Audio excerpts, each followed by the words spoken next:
3, 2, 1. Hi, this is Michael Buffer, and let's get ready for EJ Boxing Live. Yep, and we're gonna get ready for one of the great debates of our time to this date. Yep. Yeah, boy. So me and Dwayne here. Yeah, got Dwayne over here. Come over. We've got Delete the Leader coming over, and we're gonna talk about one of the greatest debates of our time. Terence Crawford has done something yesterday and put himself in rare air. He has beat one of the top guys at welterweight, even though people say he weren't the same, in Kell Brook. And now people are saying if he becomes undisputed at 140, cleans out the division, is he better than the money man, Floyd Mayweather? Dwayne, what do you think? What's up, Hash man? What's going on, people? Dwayne, unmute yourself. Jalik, what's going on, Jalik? What's popping, bro? Yeah, what are you saying? What's going on? Are you live?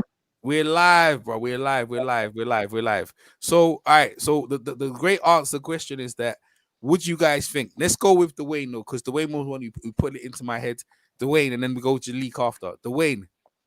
Yes. First off, a great topic, Dwayne. And look, it's got beer people in it. We've got Trey from Philly. We've got Hashman, Intangible Boxing News. What's going on, all you guys?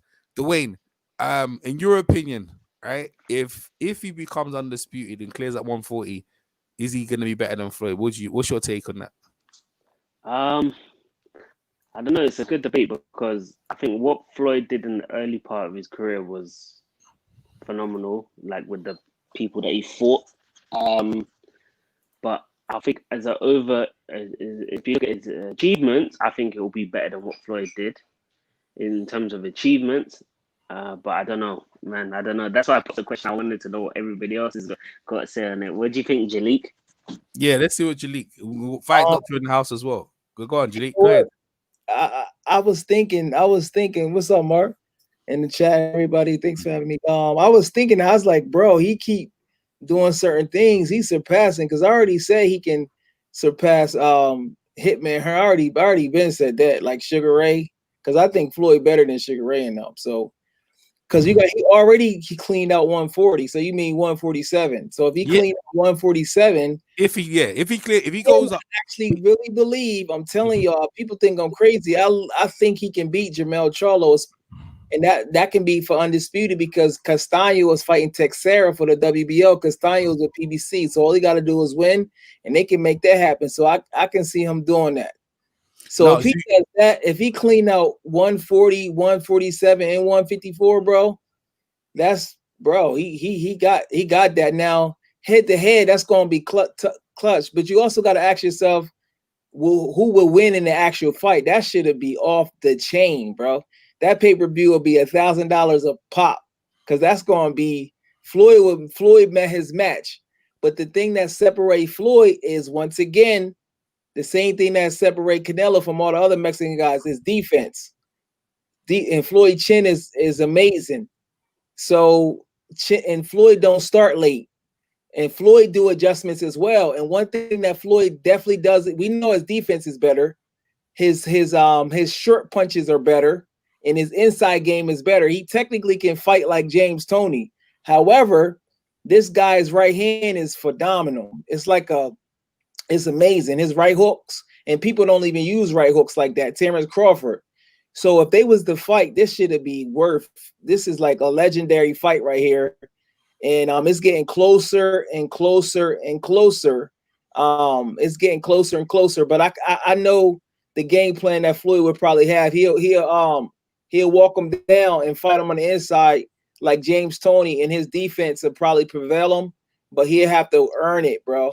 He would really have to earn it. And then because Crawford can hit him, but Floyd can hurt him too because Floyd is a good body puncher too. So this fight would be off the chain. And I think that if he does what I think he can do, he going to surpass a lot of all-time greats, bro. I'm telling you, bro. Crawford is not no Crawford, man. He got the Muhammad Ali mentality. It's hard to beat people like that, bro, because he really believed that nobody can beat him. So you got to really beat this guy.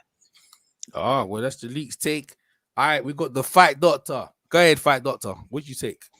Fight Doctors in the house on Rick James status as always. And Stop, Fight Doctor. Go ahead. I'm in here late, so I'm thinking that the topic is. I just started. Nah, Okay, it's cool. So the topic is, right, for everyone listening as well. Thanks to everyone coming in the chat. Mar the Machine, Kyle Dennis, Mike Thompson. Big up to all you guys in the chat. The question is, if Crawford clears out 147, beating Errol Spence, Sean Porter, Keith Thurman, Manny Pacquiao, whoever's left there, right? Becoming undisputed. Does he become better than Floyd? Is he going to be better than Floyd? Because he wasn't undisputed at lightweight, but he become undisputed at 140. And if he becomes undisputed at 147, at that point will he surpass Floyd in his accomplishments? What's your take? That's a tough one. Yes, it is. Yes, I mean the way he put it I was like, ooh, this is a hard question. Go ahead. So I mean, like, what are Floyd's 3 best wins? So I'm racking my brain trying to think. What are Floyd's 3 best wins? So Corrales, Ricky Hatton. The thing is, you can say overall, or you can just say. Remember again at 147. That's what I'm saying. At 147, is he going to be better? Like, look, is he surpassed Floyd at lightweight? No. Is he surpassed Floyd at 147? Overall, a better fighter, right? Nah. I'm being specific, innit? I mentioned welterweight. So what specifics are you talking about? This better welterweight? Welterweight. Oh, okay. So Floyd's resume at 147 is really not that deep. I mean, his best wins at welterweight was 39-year-old Shane Mosley, and so Mosley, Maidana, and Hatton. Those are his 3 best wins at welter, unless I'm missing somebody. Cotto, he beat him at 154, like 154. That was at 154. I think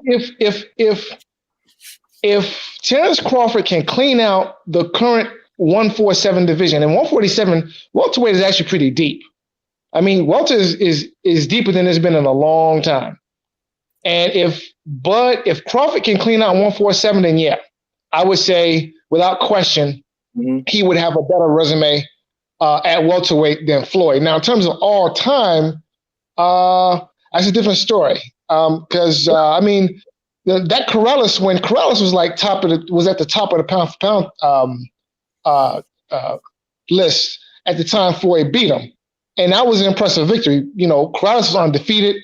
He was knocking everybody out, and if I recall correctly, Mayweather was an underdog in that fight. So I was like, that's the only time. And then the way he did it, and it's crazy. After he did it, homeboy chin wasn't the same. Because before that, I don't think he had never got dropped. And then after that, Chico chin wasn't the same. He was always known as being chinny after that one fight. That was like a master. Yeah, I mean, like people downplay the Corrales win, but in context, Corrales was considered a legitimate monster at the time Floyd beat him. And that victory and the way that he dominated Corrales. It was total, complete domination. So, there's just really nothing on Bud's resume that comes close to all time. I think Floyd would probably still be ahead, not by much, but he would still be. If Bud could clean out 147, I think Mayweather's still ahead. But in terms of welterweight legacy, Crawford would be on top of Mayweather, in my opinion. Okay. But break the fight down, though. Who will win at 147? Because at 140, somebody getting knocked out, bro. Because I think, to be honest with you, I think Floyd's best weight is at 140. Because his speed was like 130, but he had cracks. Like, that fight will be he might stop Crawford. The problem with Crawford is that he gets hit too much. Yeah, and that's what I'm saying. It would be a competitive fight. I think it would go the distance, but I think Floyd on his best day would present a problem that by the time, if Crawford could figure out the riddle that is Floyd Mayweather, it would be, 10, 11, 12 round. Fight would be over. So, it would be a competitive fight. It would be a good fight. But, Mayweather, I think he just poses too many problems for Crawford to solve. He's getting closer though. He keep doing.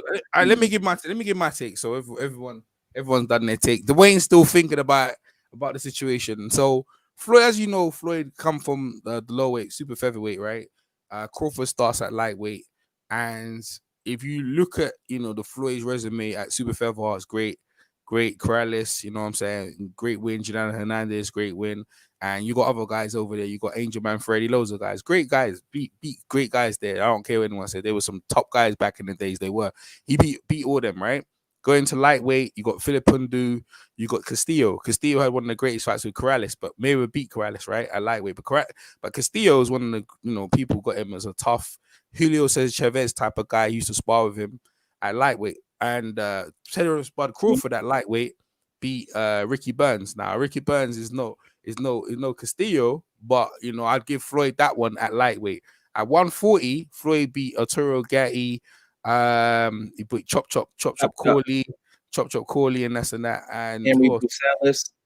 Yeah, but I'm only talking about the great names, yeah, you know what I mean? So and then Bud beat Undongo, and he's got Victor Posto, right? And remember, them guys had the belts or whatever, and Victor Posto just beat Matisse and beat them guys. They become undisputed. That thing, like being undisputed, is a hard achievement done. Floyd then moves up into welterweight division. Now this is where it gets sticky now in the welterweight division. Now Floyd's resume, you got Zab Judah, got Miguel Cotto, he's got Manny Pacquiao.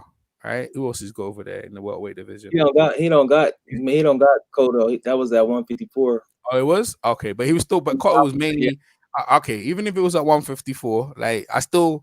That's a fight that where he's a welterweight, whatever, light, whatever. Yeah, that's a fight. Even at 154, he's got him anyway, right? Even though it was at 154, he's got him, Manny Pacquiao, and them guys there. Who else has he got at welterweight? He's got Robert Guerrero. Who else has got that welterweight? Berto, Marquez. I mean, Marquez. Yeah. You go, Marquez. All right, so there you go. Right now, you look at Terence Crawford at welterweight, right? Now he ain't got no Marquez. He ain't got Manny Pacquiao. He needs the Manny Pacquiao. If he beats Manny Pacquiao, you know what? I just remembered. Mayweather has the Pacquiao win at 147. I know he does. That's what that's what I'm trying to tell you. I'm going through it. That's why everyone's just chewing it. It's my turn. So I don't know. I don't know. Hold on. Let me just get my thoughts out though, because everyone, that's what I'm saying. Like you have to think about, right? What's up, Smoke? I'll introduce you in a minute. So what I'm saying is that the resume is stacked that well with for him to even come close. If he goes against Pacquiao, and it's because Pacquiao beat Keith Thurman, he has to do what he did to Kell Brook. Do how he done Kell Brook. Is do what you go to Pacquiao to even get into the conversation. Now, to be undisputed, to beat Errol Spence, who Floyd said, who gave him work when he came out of prison, right? To beat him, to beat Keith Thurman, he's already beat Kell Brook, to beat Keith Thurman, Errol Spence, bruv, like he's there at welterweight, he's there. Now, he's considered as the greatest. Now, depends on what these guys do after, but the guys, some of the guys out, they're already like Shane Mosley. Some of these guys already buddied for Hall of Famer, you know what I'm saying? And then, if he becomes undisputed at welterweight, is he better than Floyd at welterweight? Well, if the argument's always going to be backwards and forwards. Now, guys were talking about the old days about Sugar Ray Leonard and all. I don't even touch that stuff because I already know that them guys there is some serious shit. Leonard, them guys. It's not argument. It's not an argument, bro. This is you already got your piece in it. All right, you know what I'm saying, right? So I don't even touch that stuff when it comes to that. I already know when it comes to them guys there, them Furious 4, them boys is nothing different. I won't go there. But Floyd, his resume is stacked at welterweight. Crawford gets in there, even if he beats Pacquiao, Thurman, Spence, handily, does them dirty. And the thing is different with Floyd, different from Thingy, right? Terence Crawford is knocking out all these guys, He's knocking out all the guys. Yeah. He's knocking them all out. Floyd is just going distance. I'm not the bigger guy. My hand trouble. This, that, other. He's outputting these guys. Crawford is not doing that. He's not even playing around. He plays around southpaw and he's just flattening them out. That's the difference. But again, it's not the level of what he was fighting, the level of opponents that Floyd was fighting. You know what I mean? Floyd was doing it. So now the question becomes, if they fought head to head. If they became head-to-head, in my opinion, if they fought head-to-head, Terence Bud Crawford versus Floyd Mayweather, with Terence Crawford's hardest fight, bro. First off, yeah, even though he's got the reach advantage and he's got the southpaw thing and this and that, Floyd loves southpaws, bro. He busts them up like he's fun with them. He has fun with them all day. All right. Now, again, you got chin. Floyd's tough with the chin. Floyd's defensively sound. Floyd is multiple, can do multiple things. Walk you in, out. It doesn't matter what you do. Floyd can do it. Crawford, on the other hand, is just using his range, picking people off at range, and using his size and stuff. That against Floyd can choose various tactics, yeah, so that's wear you down and beat you. Now, if there was a fight, I think Floyd would outpoint Terence Crawford. I think he would. I don't think he stop him, but I think he would outpoint him. Bud would be going in there saying, you know, I'm going to pose, I'm going to hit him hard, I'm going to do this, and I'm going to do that. And it's like, bro, you're going to get hit more. See, he got hit when he was getting hit by Kell Brook, you see his face started marking up. Yeah. Floyd is gonna be able to touch him up, bruv. And in that alone, yeah, being hit by Shane Mosley, being hit by Zab Judah, and being hit by some guys that Crawford hasn't faced who hit hard like that, and he was willing to get through them storms. I think Floyd would beat him at welterweight. I know the questions posed, in my opinion, who we better, right? Better overall, even overall in their career. I think the only thing. I'm gonna tell you right now, yeah. The only thing Bud Crawford could do, yeah, to even eclipse Floyd is probably to beat someone like Canelo Alvarez. That's the only guy right now who kind of, if he does Canelo Alvarez, goes in and destroys him, then that right there and then, yeah, people look at him as like, yo, this guy might be better than Floyd. That's the only thing Bud Crawford can do, is to go up through the weights and find Canelo Alvarez, who's considered as the number one pound for pound guy. Some people got him pound for pound, not in my pound for pound guy. Yeah, but the problem with that is that question. I'll let you go fight that after. The question, if they can find a weight, that's the only thing he can do to even put him in there. Because remember, again, if he beats Manny Pacquiao quicker than Floyd, he beat Canelo Alvarez quick. Remember, these are Floyd's biggest wins, right? One of Floyd's biggest wins, the money earners, right? These are two of one of the biggest earners in the sport. Obviously, he can't fight Andy Joshua, right? But he can fight Canelo Alvarez. If he can find Canelo Alvarez and get in it and do a job on him, I think that would put him in rare air and do a better job than Floyd. I think that would probably smoke Floyd out. But I think if they was to fight, I think Floyd would win. Anyone else would say something? Go ahead. That's my the problem. Just real quick, the problem with Crawford going up and fighting Alvarez to be considered greater than Floyd is that Floyd has already been there and done that. So I'm not sure that I agree, yeah. Crawford could win in that such a scenario. Even if Crawford were to go up to 160 and beat Alvarez, I don't think that would be enough to put him over Floyd, because Floyd been there and done that. You don't understand. It's not as fighting him. It's not as fighting. I'm talking about stopping. Go ahead, Dwayne. No, okay, but let me say something. The reason why I could say it's better than Alvarez is because you're looking at Alvarez as the pound for pound, one of the pound for pound fighters now, than when Floyd fought him at an earlier stage in his career. Now he's very more seasoned. If we're really considering, we could really consider Canelo as one of the 1, 2, or 3 pound for pound in the world right now. Yeah, you know what I mean? right. So he's more of a dangerous fight now for Terence Crawford now than when he was fighting Floyd. Do you understand? So it'd be much more of a better win now if Terence Crawford was to beat him, even if it was by points decision now, than when Floyd beat him, because we all expected Floyd to beat him. Yeah, exactly. If he went in to stop him, if he stops Manny Pacquiao within 3 rounds, that's straight. You're like, okay. Then he goes in and stops Canelo Alvarez. Bruv, at that point, bruv, you got no choice but to say this guy might be better than Floyd at this point, because like, that's the only reason he could do. But that achievement is like Fight Doctor said, is, I mean, bro, if he fight Jermell Charlo, he ain't gonna get no props for all 4 straps, bro. Come on, bro. Canelo's got more bodies on the rack, bro. Jermell Charlo is putting together some funk, bro. Canelo? I think Crawford would beat Canelo at 154. I definitely think that. People calling me crazy with beating Jermell. I understand that. We were talking about Crawford though. So what we're saying, Undisputed is a lot though. They all need. I think they seen Crawford called out Jermell Charlo a couple months ago, and they ain't seen them. So, man, I think that fight can happen, and I think Jermell Charlo would take it, because Jermell, I gotta give him credit. He don't be ducking. So for him, bro, to be undisputed at 154, undisputed, bro. So if he beats, you're trying to say if he beats which Charlo we talking about? The middleweight one or the 154 one? Okay, well, all right. So if he beat, you're trying to say if he beats him, he better than Floyd? Because that's what we're talking about I'm here. just saying that he keep going higher and higher because I already, even back in 2017, I thought he was better than Andre Ward. And when they was trying to make Lomachenko, Listen. they done an interview with Teddy Atlas. Teddy Atlas was trying to make both of them look like they wasn't better than Loma. I said, bro, I think Crawford is better than Andre All right. Ward. Okay, I got one. I got one. Going up, bro. I got one further. I got one further now. I got one further. So I'm gonna go one further, right? And this is what I'm gonna say to you. The guys that the because look, I understand Jalik and everyone credits the Charlos. I do as well, but still they still need like a triple G. So let's put the triple duck who fight Dr. calls him the triple duck, yeah. Triple G. Let's put triple G in there as well. So Terence Crawford, the welterweight champion, says, okay, I clear out 147. This remember we talking about what will make him better than Floyd, right? So he clears out welterweights, beats Errol Spence, knocks out Manny Pacquiao, beats Keith Thurman, right? Now he says, okay, we're going to go up to middleweight and we're going to challenge Triple G. He goes into Triple G, knocks out Triple G, goes in, calls out Canelo, knocks out Canelo. Would he be then? At that point, then I feel at this point, if he knocks them guys out, both of them guys out, right? I think then people could say he'd be better than Floyd. That's what I'm saying.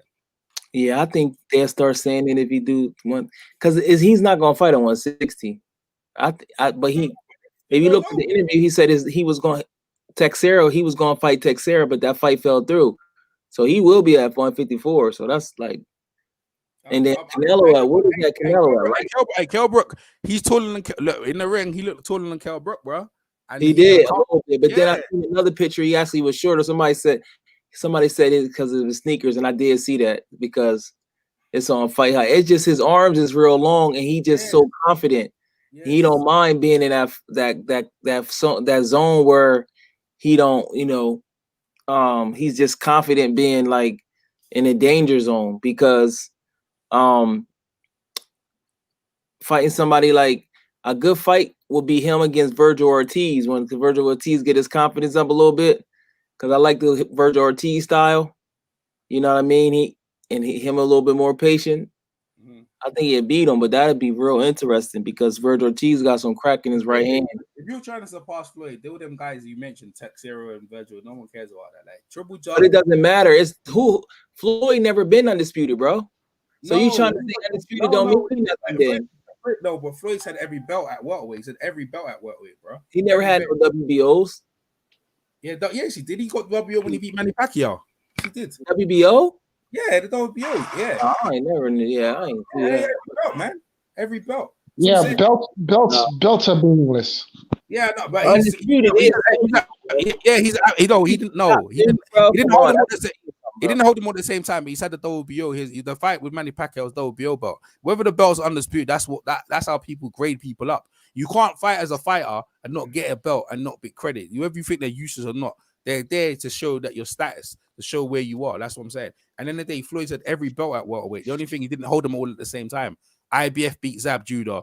WBC. Who's the WBC? He beat a WBC. Carlos Baldomir. Carlos Baldomir. A WBA belt was WBA belt. Hold up, but the WBA belt is when he beat Carlos Baldomir. No. WBA is when he beat the thingy guy, the Argentinian Marcus Madonna. Yeah, right. And the WBO belt is when he beat Manny Pacquiao. So he had every belt at welterweight, right? And then he went up to 154, and then he beat Canelo Alvarez. Now, what I'm saying is that the only way for him to be better, Crawford to be better, is surpass Floyd, or even Floyd to get the triple duck, get triple D on his resume to beat up. Done, bro. He's 38. He's not gonna fight. He's about to be. Right. As long as you're fighting, as long as you're in the ring, and whether you think Triple G ain't popping like that. If he beat Andrade, which he ain't gonna beat him. If he beat Andrade, bro, that's bigger than Triple G. Nobody cares about Triple G. Andre's bigger than Triple G. Andre's bigger than Triple G. No, but Triple G is done, bro. Triple G is he still not the middleweight? I know. Who's the middleweight champion right now? Who's the guy at the middleweight? Is it Triple G? Did he beat the number one? No, Alvarez is the champion at 160. Exactly? That's what I'm saying. So Alvarez or Triple G? Andrade at 160, bro. I gotta be honest with you, bro. Whether you think he's done or not, he's still the guy. He's still right now as the number. But he's not. Like he's at 147, so it's not reasonable for him to fight at 160. No, but the title of the title of the thing is how is he going to surpass Floyd? That's what we're talking about here. You understand what I'm saying? So him to do that. Okay, so if he go to 154 to beat Jamel, you know 154 is one of the best divisions in boxing. So if he do that, but Charlo 154 Charlo has already been beaten. So matter. Crawford, it does. Actually, it does. Because what has Jamel Charlo done in his career to really set himself apart? I mean, nothing. Okay, I'm sorry, but but we couldn't do that with Floyd's resume in terms of like, why would you take a Marcos Maidana fight? You know what I mean? Like, he lost. Yeah. But the question is, what can Crawford do to set himself above Floyd Mayweather? Beating Jamel Charlo does not set Bud Crawford above Floyd Mayweather. Far from. I'm sorry, it just doesn't. 147, he beat. Well, one thing I will say is, if he beats Manny Pacquiao in devastating fashion, and then beats Errol Spence for all the belts, because that's the fight that everybody really wants to see in boxing right now. And then that means he's unified 147, and then he goes up to 154, and then he gets undisputed there by beating Jamel Charlo. To me, that's just to me, I think that's enough to it's tough, bro. To me, I ain't gonna lie, it's very close that you can say, you know what, yeah, cool. He's on Floyd's level, or he's surpassed Floyd. Because the thing is, if you're knocking out guys at 147, and that's not even the division you started off in, because the thing is, remember, they say when you go up in weight, your power eventually seals at one point. The guy started at 135, bro. Floyd, when he went to 147, that's where his power stopped. He had power to keep you off him, but he didn't have power to put you out. You know what I mean? He didn't have power to put you out like that. So what I'm saying is, to me, if he went up to 154 and stopped a Jamel Charlo, who's never been stopped in his career, that's huge, bro. I mean, that's huge. That's huge. No. It's huge as they want to be. They don't have nothing to do with Floyd Mayweather, though. Is Jamel Charlo on anybody's pound for pound list? But come on, who the fuck did Duran knock out at the higher weights, bro? Let's put it in perspective, because y'all swear nobody. Wait. All right, wait. Stop. Back up. Wait. Roberto Duran is a special fighter, a legitimate all-time great. Crawford, bro. Y'all Bud Crawford is not in the conversation with Roberto Duran. He's just not. Listen, I'm a huge Bud Crawford fan. I am. But he's not in the conversation with Roberto Duran. He's just not. He is, bro. He is, right? Man. I mean, really? Remember, okay, let me ask this question. What win on Bud Crawford's resume comes anywhere close to Roberto Duran beating a prime Sugar Ray Leonard? I'll wait.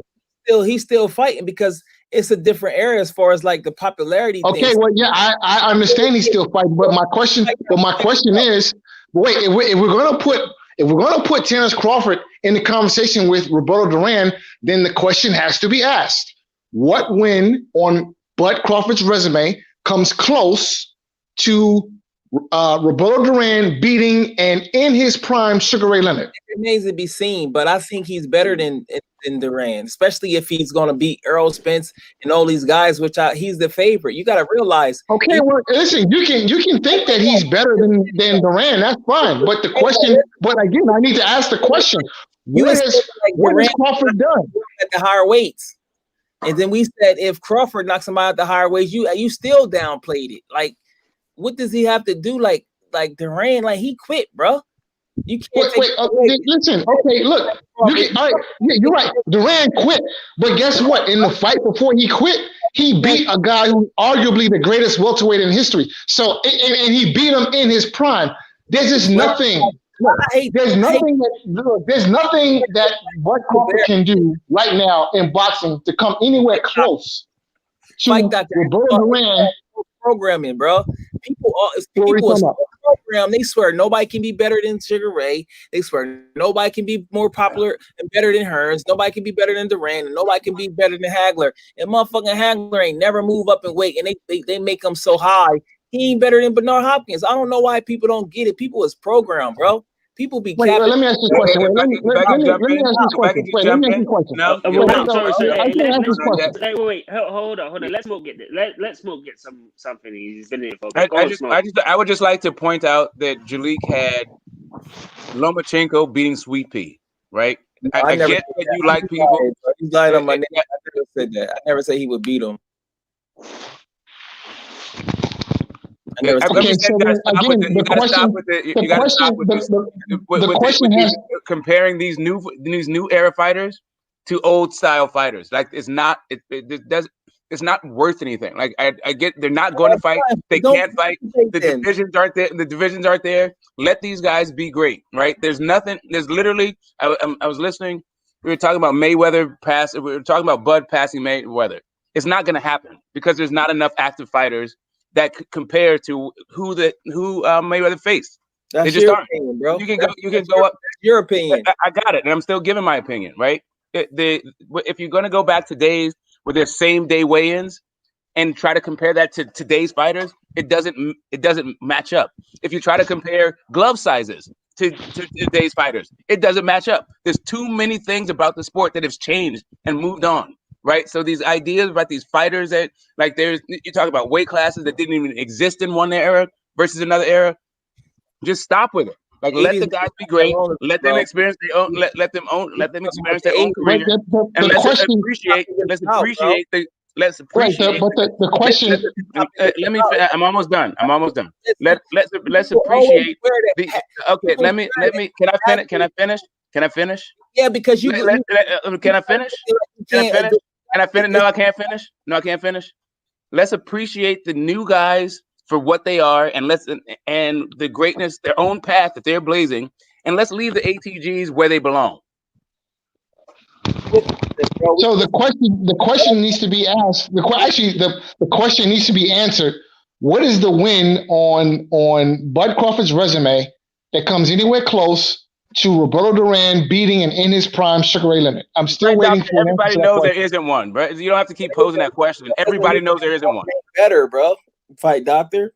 I'm sorry, what was that? That don't mean Crawford. That don't mean that Duran is better just because he got that win. You're right. It doesn't. But here's what it means. What it means is Duran is proven. See, there's a difference between what you know and what you can prove. Now, I can prove that Duran has a. Hold on a second. Wait. I can prove that Duran has a better resume because Duran has beaten better fighters. Now, there's no knock against Bud Crawford, but it is what it is, right? So you can argue all day long that Bud Crawford has a better skill set than Roberto Duran. You can make that argument, okay? And there might be some merit to that argument. But what he doesn't have is a better resume. Duran is proven. It ain't what you know, sir. It's what you can prove. I said he was better. But let me ask you this, fight doctor: is Hagler better than Hopkins? Yes or no? The guy that never moved, the guy that tried to outbox his smaller. I can answer that. Is he better than him or not? Not. Jalik. I can answer that. I can answer that, right? I tell you what, I can answer that, right? When Hagler won his belt, he was undisputed, right? What undisputed? That means at the time there was only 2 belts, and you become the undisputed. When he was that undisputed for 5 years, Hopkins was undisputed, yeah. I think when he beat Oscar De La Hoya, right? And then he lost shortly after Jermaine Taylor. That's all you need. That's all you need to know, right? One was undisputed for 5 years, yeah. The guys he was facing were all Hall of Famers, yeah. All of them Hall of Famers. No, okay. I'm gonna break that down, EJ, because I'm answering the question and let's break it down. Hold up, Jalik. I ain't finished though. I'll let you go after you ask the question. I'm answering, right now. Right, Hopkins, on the other hand, he had the IBF belt. When he had the IBF belt there was James Toney, there was Roy Jones Jr., all these guys. Roy Jones came in and beat him, right?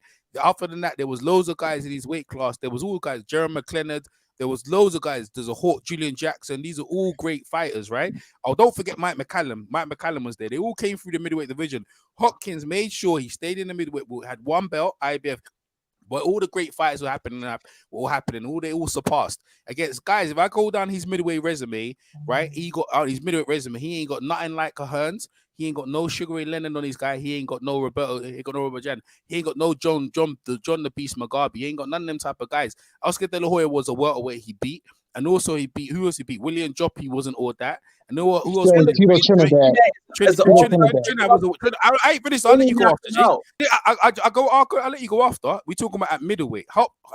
When you talking about Marvin Hagler, undisputed. Yeah, for 50, undisputed for 5 years, yeah, fighting the best guys. Because remember again, and like most guys there, them guys want to be great, so they wanted to challenge the middleweight champion because they're like when you talk about Roberto Duran, from he started at lightweight to go up to challenge the middleweight and went 50 days. Another thing, when Hagler was fighting, all of his fights are 15 rounds, other than the Sugar Ray Leonard, it was only 12. So the man was doing 50 rounds, and what he was doing, he was decisively knocking out guys there. Knocking them out. He let them go distance. So when we're talking about Hagler, right? And we're talking about Bernard Hopkins, you had one guy who was undisputed for 3 fights. You had Hopkins undisputed for 12 fights. That's why he's regarded as one of the greatest.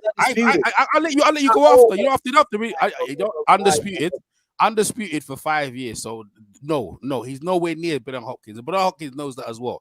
And if they was to fight head to head, he'll do what Rob Allen. You remember Hopkins when he's fighting against Rob Allen? He dived out the ring. He'll do the same when he faced Hagler. Hagler would do him dirty. Everyone knows that. Go ahead, Jalik. Short time. Go ahead. So first of all, the guy was doing stuff until almost 50 years old, bro. First of all, he moved up and challenged himself. Hagler, overrated. Hagler ain't never move up, but people so program television to program you so much. You that's why you got to do your own research. And then so let me ask you this question. Let me go. Let me ask you a question. Let me ask you a question. Don't get upset when I start spitting facts. Let me go, fight doctor. Let me go. So can I go after Jalik? Bernard Hopkins. First of all, Bernard Hopkins had more title defenses than this guy. The guy was in jail. He started off late. He dominated Felix Trinidad in 2001. I think he was like 35 or 37 years old. Undisputed. All 4 straps. More defenses than this guy. I seen a fight. Now, he has flaws. Yes, he does. But he's better than Hagler. Listen, he's such a big puncher, but he go the distance with Duran, who got knocked silly by Hearns. So, yeah, can I jump in? We got your point, Jalik. Duran beat a great puncher in Iran Barkley at the Hold on, Jalik. Jalik, you dragging on your point. Hold on, let me speak real quick because we get your point. We get what you're saying.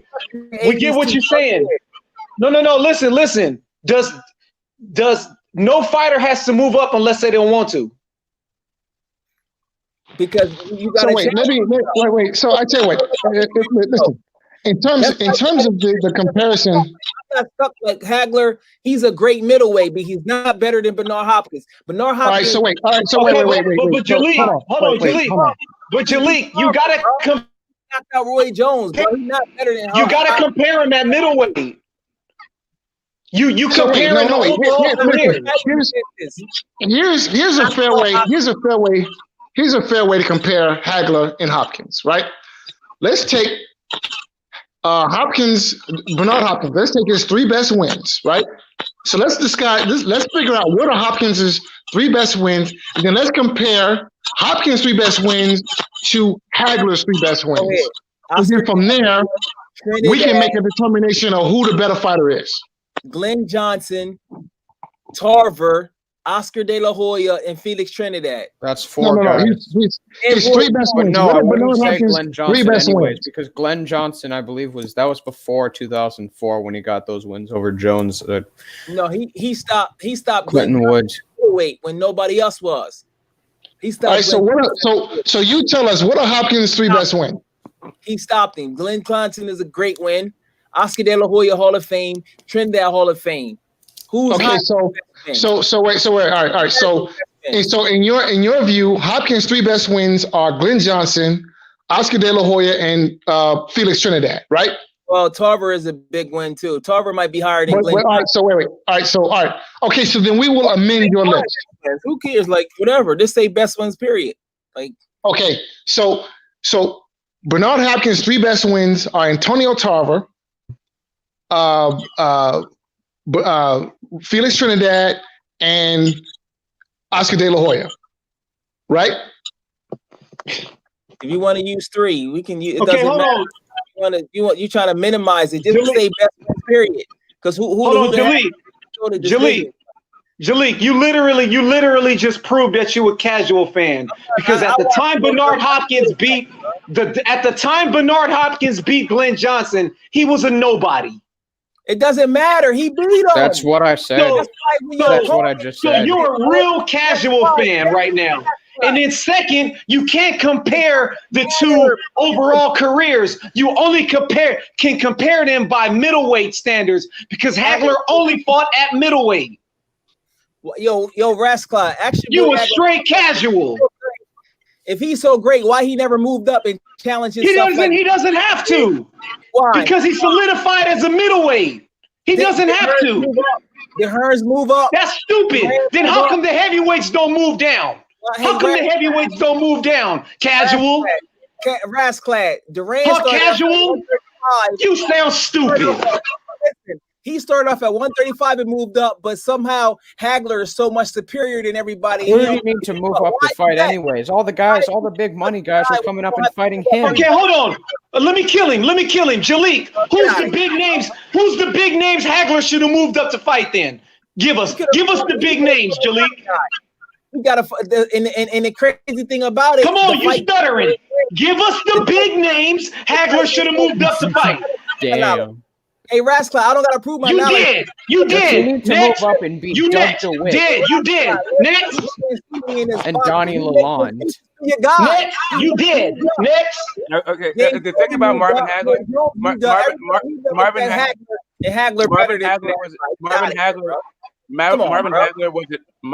was challenge yourself. Marvin Hagler was an undersized middleweight. Moving up, the dude is 5'9". Right? He wasn't this big dude. He was super muscular. He was barely a middleweight. We're moving up to how? Not everybody can move up. Some guys are at their top speed, at the peak of their thing at middleweight.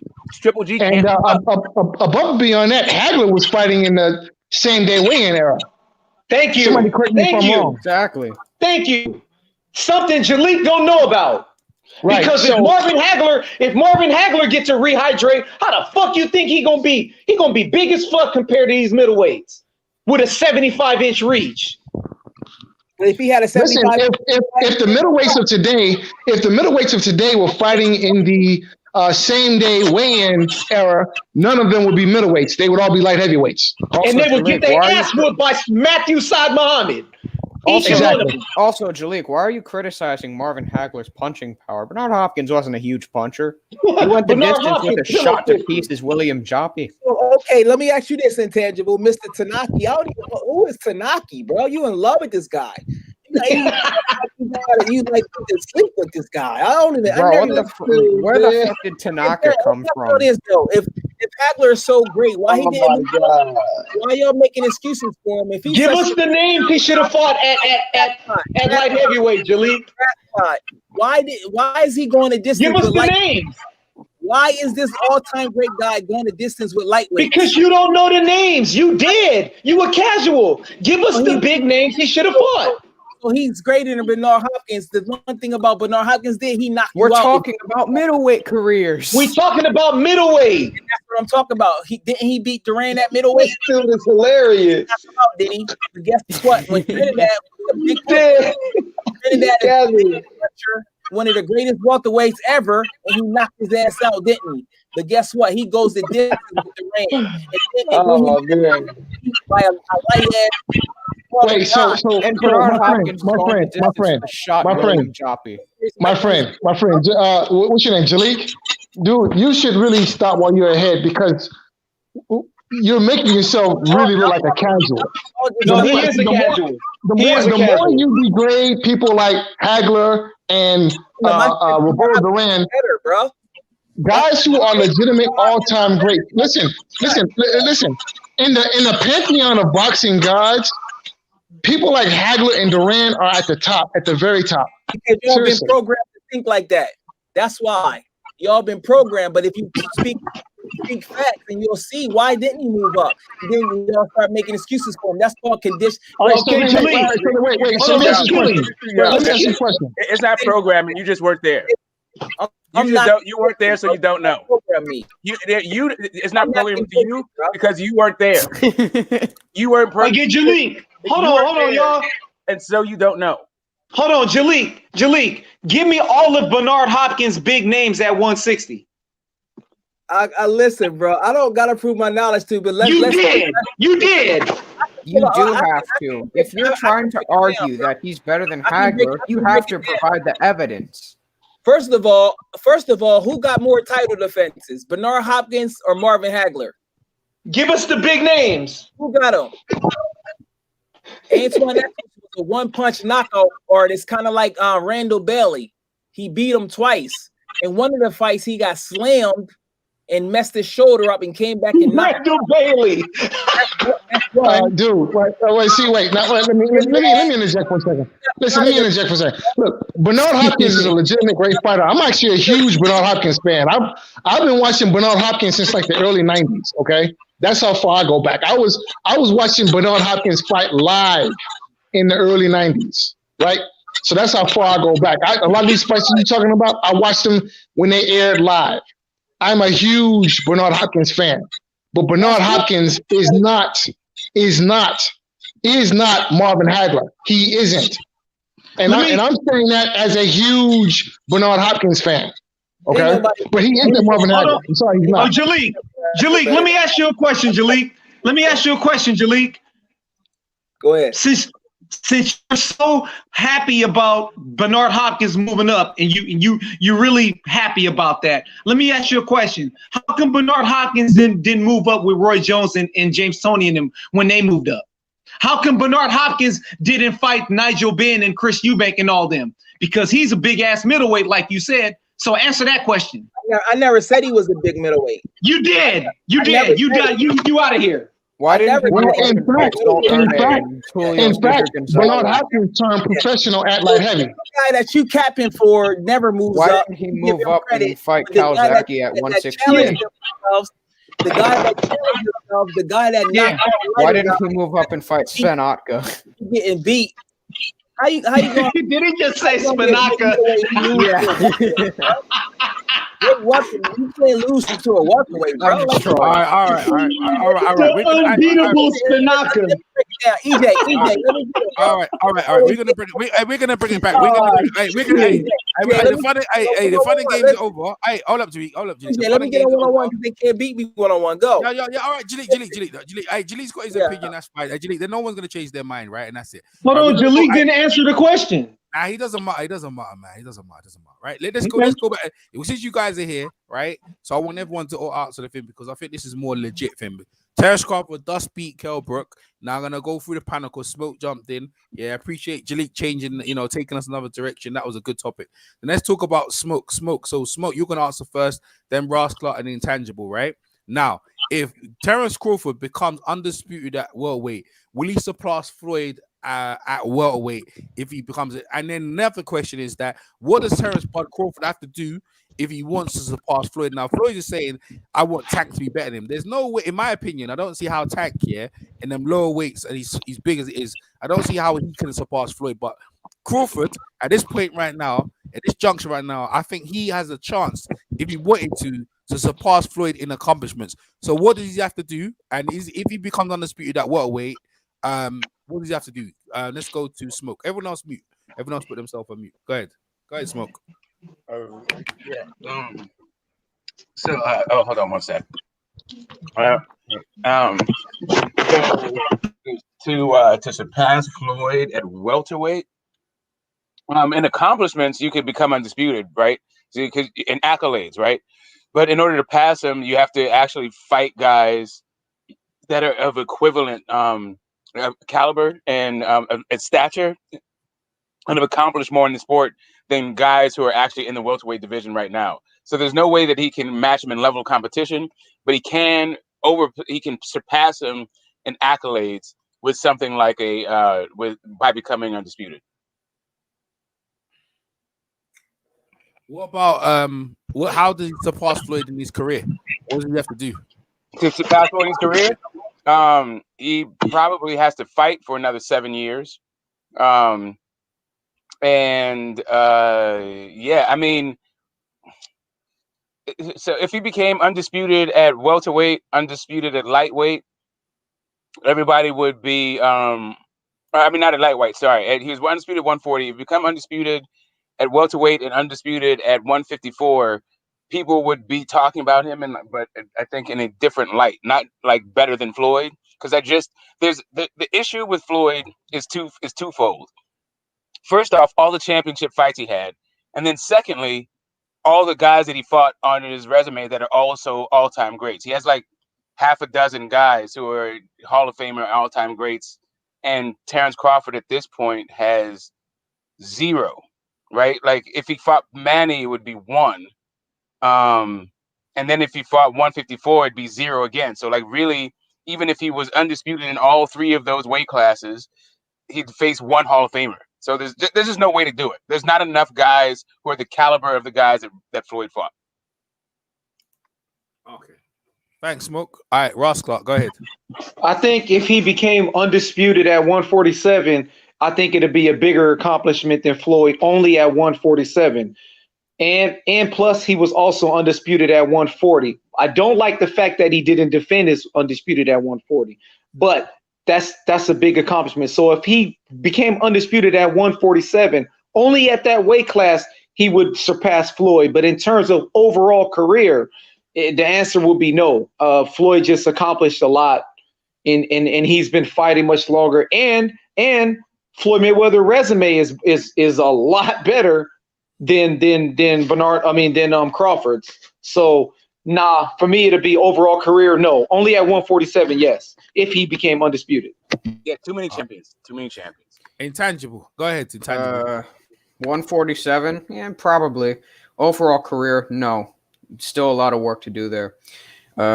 If you look at Terence Crawford's resume right now, his best victory is, I guess, based on general consensus, and probably my opinion as well. I probably share the same opinion. Victor Postal. Victor Postal is a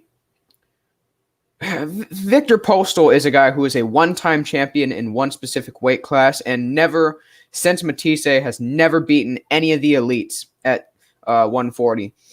Came close a couple of times, but still failed to do so.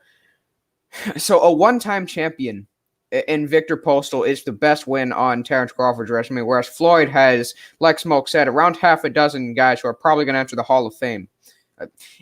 Based on my count, if you include future Hall of Famers, probably 7 on Floyd's resume, at least from what I've counted.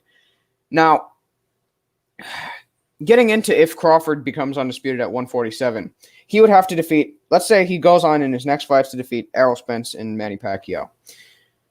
Manny Pacquiao, if he defeats, okay, look, if one of these guys defeats Manny Pacquiao in this next fight, I'm honestly kind of unwilling to give them credit. And let me explain why. Manny Pacquiao is 42 years old, or at least will be 42 years old heading into that fight. Has been on a 2-year layoff, okay? Just came off of a tough fight with Keith Thurman, and we have no idea where Manny Pacquiao is at this point. Has been contemplating retirement. Honestly, I don't really know. And if he beats Spence, that's one really good prime welterweight on his record. That's not enough. And if you look at the overall count in champions defeated, that's 22 individual to 9. Or it's 10, rather, because of Kell Brook, of course. Okay, so let me bring a scenario to you about that Manny Pacquiao thing. It was interesting what you said there, yeah? When Marvin Hagler was facing Sugar Ray Leonard, who was on a 3-year layout, right? If Hagler was to win that fight, yeah, I don't think they would have gave Hagler that much credit. It was, this guy was a 3-year layout. You know, you're supposed to beat him. But the fact Sugar Ray Leonard went in there and did what he did to Hagler, and even though people thought Hagler won the fight, you know, when I thought Leonard won the fight, regardless of whoever, yeah, they gave Leonard so much credit from that win over Hagler, who's a dominant champion. They boosted him up there. Now, I'm saying the same thing with Manny Pacquiao. Now, Manny Pacquiao, like you said, all them things you point out. But if he goes in there and knocks out Crawford, then Manny Pacquiao is the greatest thing ever. But then if Crawford beats him, it's like, nah, he was old and is washed up. At some point, yeah, but let me say, at some point, right? If you're an active fighter, whether your age, whatever it is, yeah, and you accomplish something, it's great. You know, Bernard Hopkins, the alien, is great. But when a young guy fights you and beats you, it's like, yeah, you're supposed to beat him. At some point, yeah, and this is the whole thing with, with Jalik's, and I can see where Jalik's coming from his point of view, looking at from his eyes, yeah, from that perspective. Like, I understand why you pick these guys up, because when he watches the film, it's in the 80s, it's not in HD, it's smooth. He's like, yo, man, these he don't understand, like, he never lived the time, but some of us did, and we understand, right? We realize some of these guys are great, and it's always the old adjective, we need to put one guy down to build them up. In my opinion, right? In my opinion, all you guys, raw, smoke, intangible, you agree that there's no way he can agree. Now, my thing is this: the only way he can surpass Floyd, right, at welterweight, become undisputed, beat Errol Spence, beat them all. I'm talking about knock them all out. That's what he's doing anyway. He's knocking guys out, right? Knock out Errol Spence, which he probably can. He'll probably knock out Keith Thurman. I think so, because he's injured as well. Or we want to take away that from him. These still active fighters. Knocks out Sean Porter, who's probably never been stopped before. Then he goes up to 154. Let's talk about the Charlos. Goes in, beats the Charlo, beats maybe Lara as well. Then he goes up, for his final accolade is to beat Triple G, and then calls Canelo down for the final act. In my opinion, if he was to do that, I'm telling you right now, hand on heart, his resume is better than Floyd's. I'm sharing you, but it's the way he does it, the manner of the way he does it, because Floyd's beating them guys. But what I'm on is the manner right now. Now, when you talk about Hearns, Roberto Duran, and all them Hagler, it's the manner. You understand they're fighting great fighters. It's how they did it. When you saw Hearns, knock out Roberto Duran in the way he did it, it was spectacular. You know what I'm saying? When Floyd was beating down, what's his name? Beat down on Toro Gatti. He's been knocked out enough time. That's great. That was a great beatdown. Beating down Jonathan Harris. That's great. Beating down him. Then he beat out points Manny Pacquiao, the Miguel Cotto, Victor Ortiz and stuff. Yeah, but it's the performances that most times in the 80s and the 90s, what people used to recognize. So my whole thing is, it's not just fighting these guys, it's what he does in the ring to them. So in my opinion, he could probably surpass them in the performances that he goes forward. So that's the only reason he could do that. Now, will he do that? I don't know. Dwayne was the one who posed the question. I'm just saying, if Floyd could do that, that's the only way, in my opinion, he could do that. And I would give him full credit for it, regardless of his old. Mike Tyson's fighting Roy Jones. And everyone's like, oh, they're all washed up. Bro, they're fighting. They still can fight, throw hands. They're not who they were before. But bruv, everyone's like, oh, it's gonna be a rubbish fight. We don't know. It might be one of the greatest freaking fights I've ever seen. I'm picking Roy Jones. People are like, how are you gonna pick Roy Jones? I was like, I'll give Mike Tyson much a shot. Mike Tyson probably got one round in him to try and get Roy Jones. After that, Roy Jones is just gonna pick him apart. But we have to find out to see the fights. But that's just me. And then when it comes to the old timers and new timers, that's helped these topics go on. But for Terence Crawford to do that, to do what he has to do, undisputed at 2 weights, that's great. But it's how the performances were. Goes up, beats Triple G, beats Canelo, beats the Charlo brothers, bruv. Like you got to hand it to me. Like, yo, that guy's bad, bro. That guy's bad. That's my take. Everyone else can jump on it. Anyone else can jump on that, and then I got another topic to bring up about Crawford. Go ahead. Anyone want to say anything about that? Go ahead. I want to say one thing. At the time, Sugar Ray Leonard, one of the key probably the main factor that I mentioned when it came to Manny Pacquiao versus one of these top welterweights nowadays, is Manny Pacquiao's age. Manny Pacquiao would be 42 years old. Sugar Ray Leonard, at the time he fought Marvin Hagler, was 31 years old, somewhere around those lines. So that's an 11-year difference. I don't really know. I also do think that the performance and what they do display in the ring will kind of show to me what kind of version we're getting of them inside the ring. But based on what I'm kind of anticipating, I'm not really sure we're going to get the same Pacquiao we saw against Thurman against one of these top welterweights now. Yeah, but real quick with the age factor thing, back then the age and just with the PEDs now and the certain type of training they do now, it's a little bit different. So, I mean, if you're comparing the age gap thing, I don't really take that into consideration because right now these dudes right now got needles stuck up their ass with all types of PEDs that I don't even care to compare the age gap. Well, I think just to piggyback off what EJ is saying, and I think what everybody's saying is that Terence Crawford can't pass Floyd in his career. There's just nothing you can do. You can maybe have some more accolades at welterweight, become undisputed. Sure, Floyd was never undisputed at welterweight, so that's cool.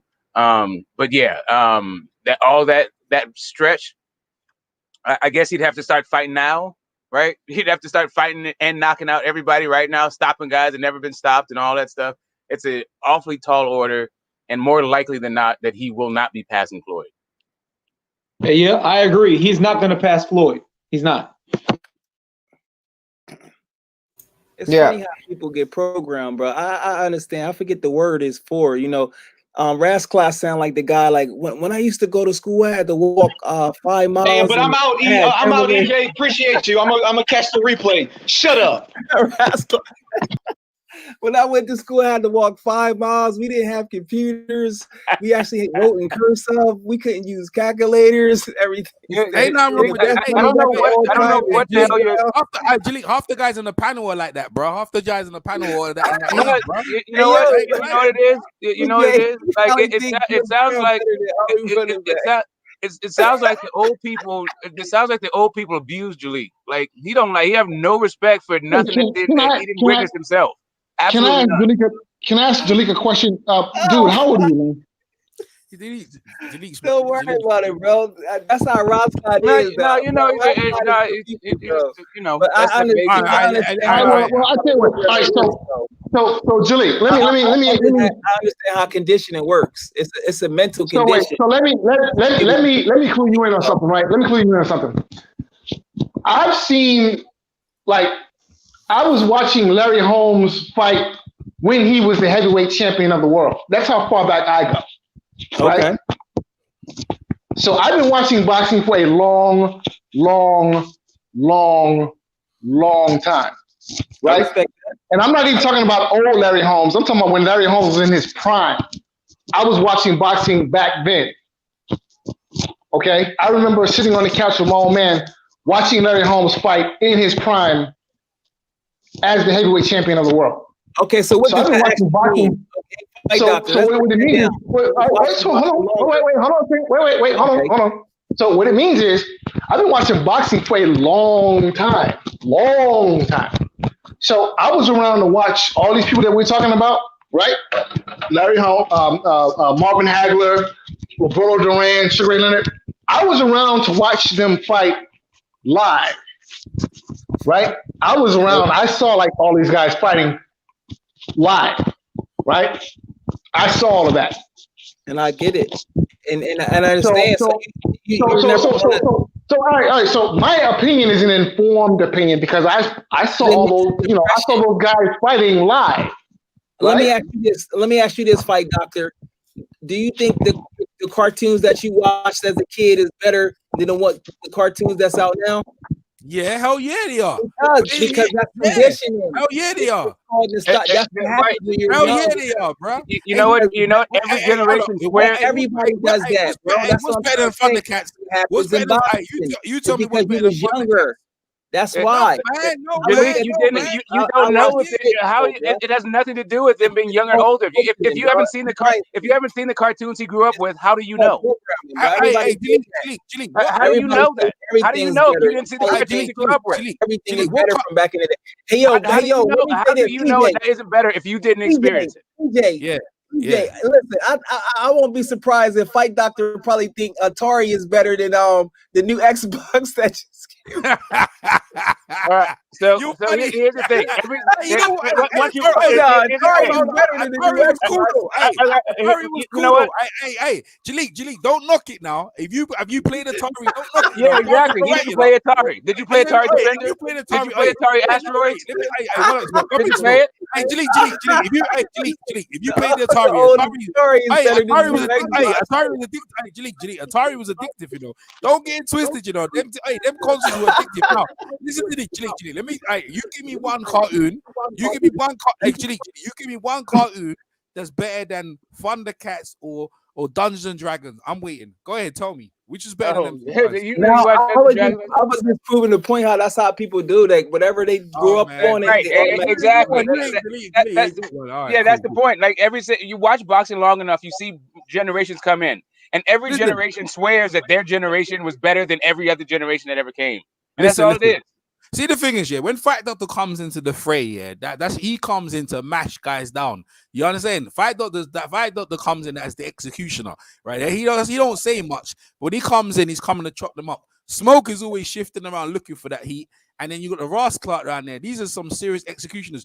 Jalik, you know what's gonna happen, yeah, in years by, because you know when we're gone in the dust, yeah, you're gonna be the fight doctor, and you're gonna be out here chopping down these young heads. And this is how it goes, bro. When it comes to these old timers, you leave them alone. And when people, old timers, don't talk about baseball, they don't talk about some. I don't know, even the NBA player when it's disrespectful, bring Michael Jordan and thing, but it doesn't matter because it's more modern era, right?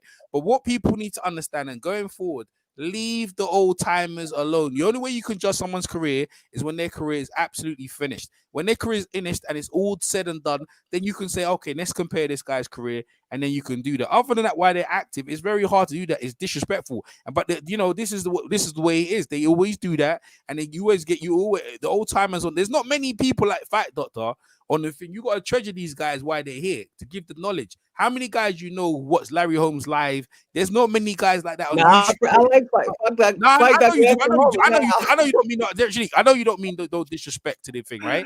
That's why I like. What I'm trying to say to you, what I'm trying to say to you, yeah, what I'm trying to say to you is that we give credit to the guys who are doing their thing now, and we give credit to the guys in the past year. And it's like, okay, when I bring my when I'm y'all don't do that's where it's not. That's why y'all don't do that. See Floyd and y'all don't do that. Y'all automatically say the guys from the 80s was better because they fought 15 rounds. That's y'all don't keep it fair. Jalik, I'm talking for me though, right? When they're talking about Floyd and thing, right? Because obviously Floyd is the standard bearer of the last generation, so it's current, right? The last generation. So when I'm saying Crawford, yeah, what does he have to do to get to that air level where Floyd is? That's a reasonable argument. Reasonable.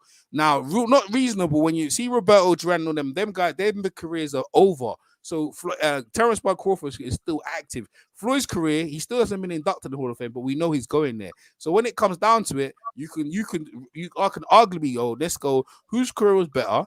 Roberto Duran or Floyd, because you have the whole body of their work. So that's how you can make an informed decision about someone's career in terms of that. Now, you said Bernard Hopkins and you talking about Hagler. They're both careers over, and then we could easily just look on or go right through their resume from top to bottom and see whatever, yeah? And then see whatever. And then we go, well, if you go Hagler, because he didn't go up, like you said, if you want him to challenge himself, I mean, you'd have to be there in the 80s to tell Hagler that he needs to go up. Right, that's my thing, right? But he was in the middleweight, so you challenge him. What did Hopkins do at middleweight? And you make these informed discussions of opinions about that. Now, going forward on this, yeah, this is what I want everyone to talk about now, because we done burn out on that. Bob Arum has come out, because Dwayne pointed out, has come out and said Terence Crawford doesn't sell himself. I haven't made no money with Terence Crawford. He needs to do more about promoting himself, and his contract is about to end. Now, going forward, this is why I put this out. The hinge is this. Is Bob Arum trying to get is Terence Crawford leaving Bob Arum to try and pursue these big fights, or is Bob Arum out of line of doing that, trying to say that Terence Crawford has to be like Mayweather and start selling himself? Yep. Take on that. Go ahead. We can talk about that. Go ahead, Jalik. Go ahead. Good question, because I've been to how Bob Arum is. He's been like that. And see, the thing about Bob Arum, he's used to having control. So I said, okay, he's mad at Al Heyman for not giving these guys to Crawford, but yet he went out of his way to prevent Devin Haney. So you see how that works, how karma instantly catches up to the 80-year-old guy that worships money. And what is he really giving back? He's stuck in his 50s and his 60s. All he says about his guys, this guy here is such a great Muhammad. He's stuck in the 80s, bro. He need to, I don't know, he smoked weed. Somebody got it. Professor, you need to give that boy a new strand, because his whole mentality is stuck in the 50s and the 60s. He doesn't really respect Crawford like that. That's one point, and that's just the way he is. At least he's being honest, so Crawford knows. Now, on the other hand, Crawford, I did a video last year, closed mouths don't get fed. One thing about Crawford I can tell is he's more comfortable being around just people that he knows. In order to surpass yourself, you got to get comfortable. When you got to be comfortable when you're uncomfortable, meaning that people that disagree with him and he take it personal, he can master his public relations game. He hasn't mastered it yet. So just like in boxing, if you want to go to a certain level and you don't work on your defense, you're not going to get there. So Crawford, for him to go to a higher level, he has to generally look at himself. Now, when he goes to PBC, if he goes to PBC, which I think he will, he's still going to have to look at himself and get out of his comfort zone and learn to master the art of dealing with the public. That's an actual skill. Charisma is something that you have to develop. He actually can develop it because he has a great story. Remember, the guy got shot in his head, his situation with his mom. He also too, if he really dug deep into it, I'm sorry to go on long, but he also can do things that a lot of other guys. He can make himself as the hard-nosed guy that's not really talking about his material possessions, because the first thing a lot of the other guys do, they talk about their cars and stuff. So he can just appeal to the general guy that got a regular job in Nebraska and things like that. But his team has to sit down to it, and he has to get out of his comfort zone. Bob Arum is who he is.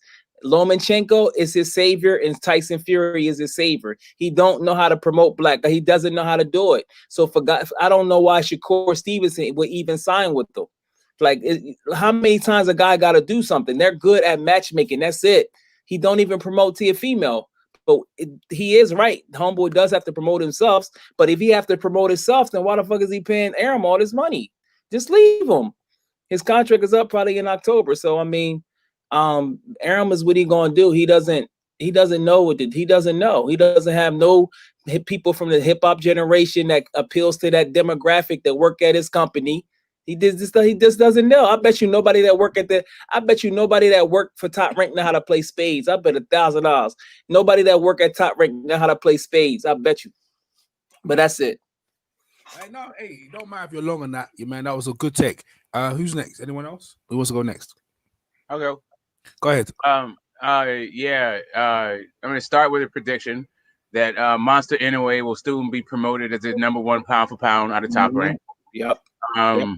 And then I agree wholeheartedly with what Jalik was saying, the sentiment that if he's going to promote himself, then why the hell are you why is he paying Bob Arum? That's really rich, saying that from the promoter, saying that the guy needs to promote himself.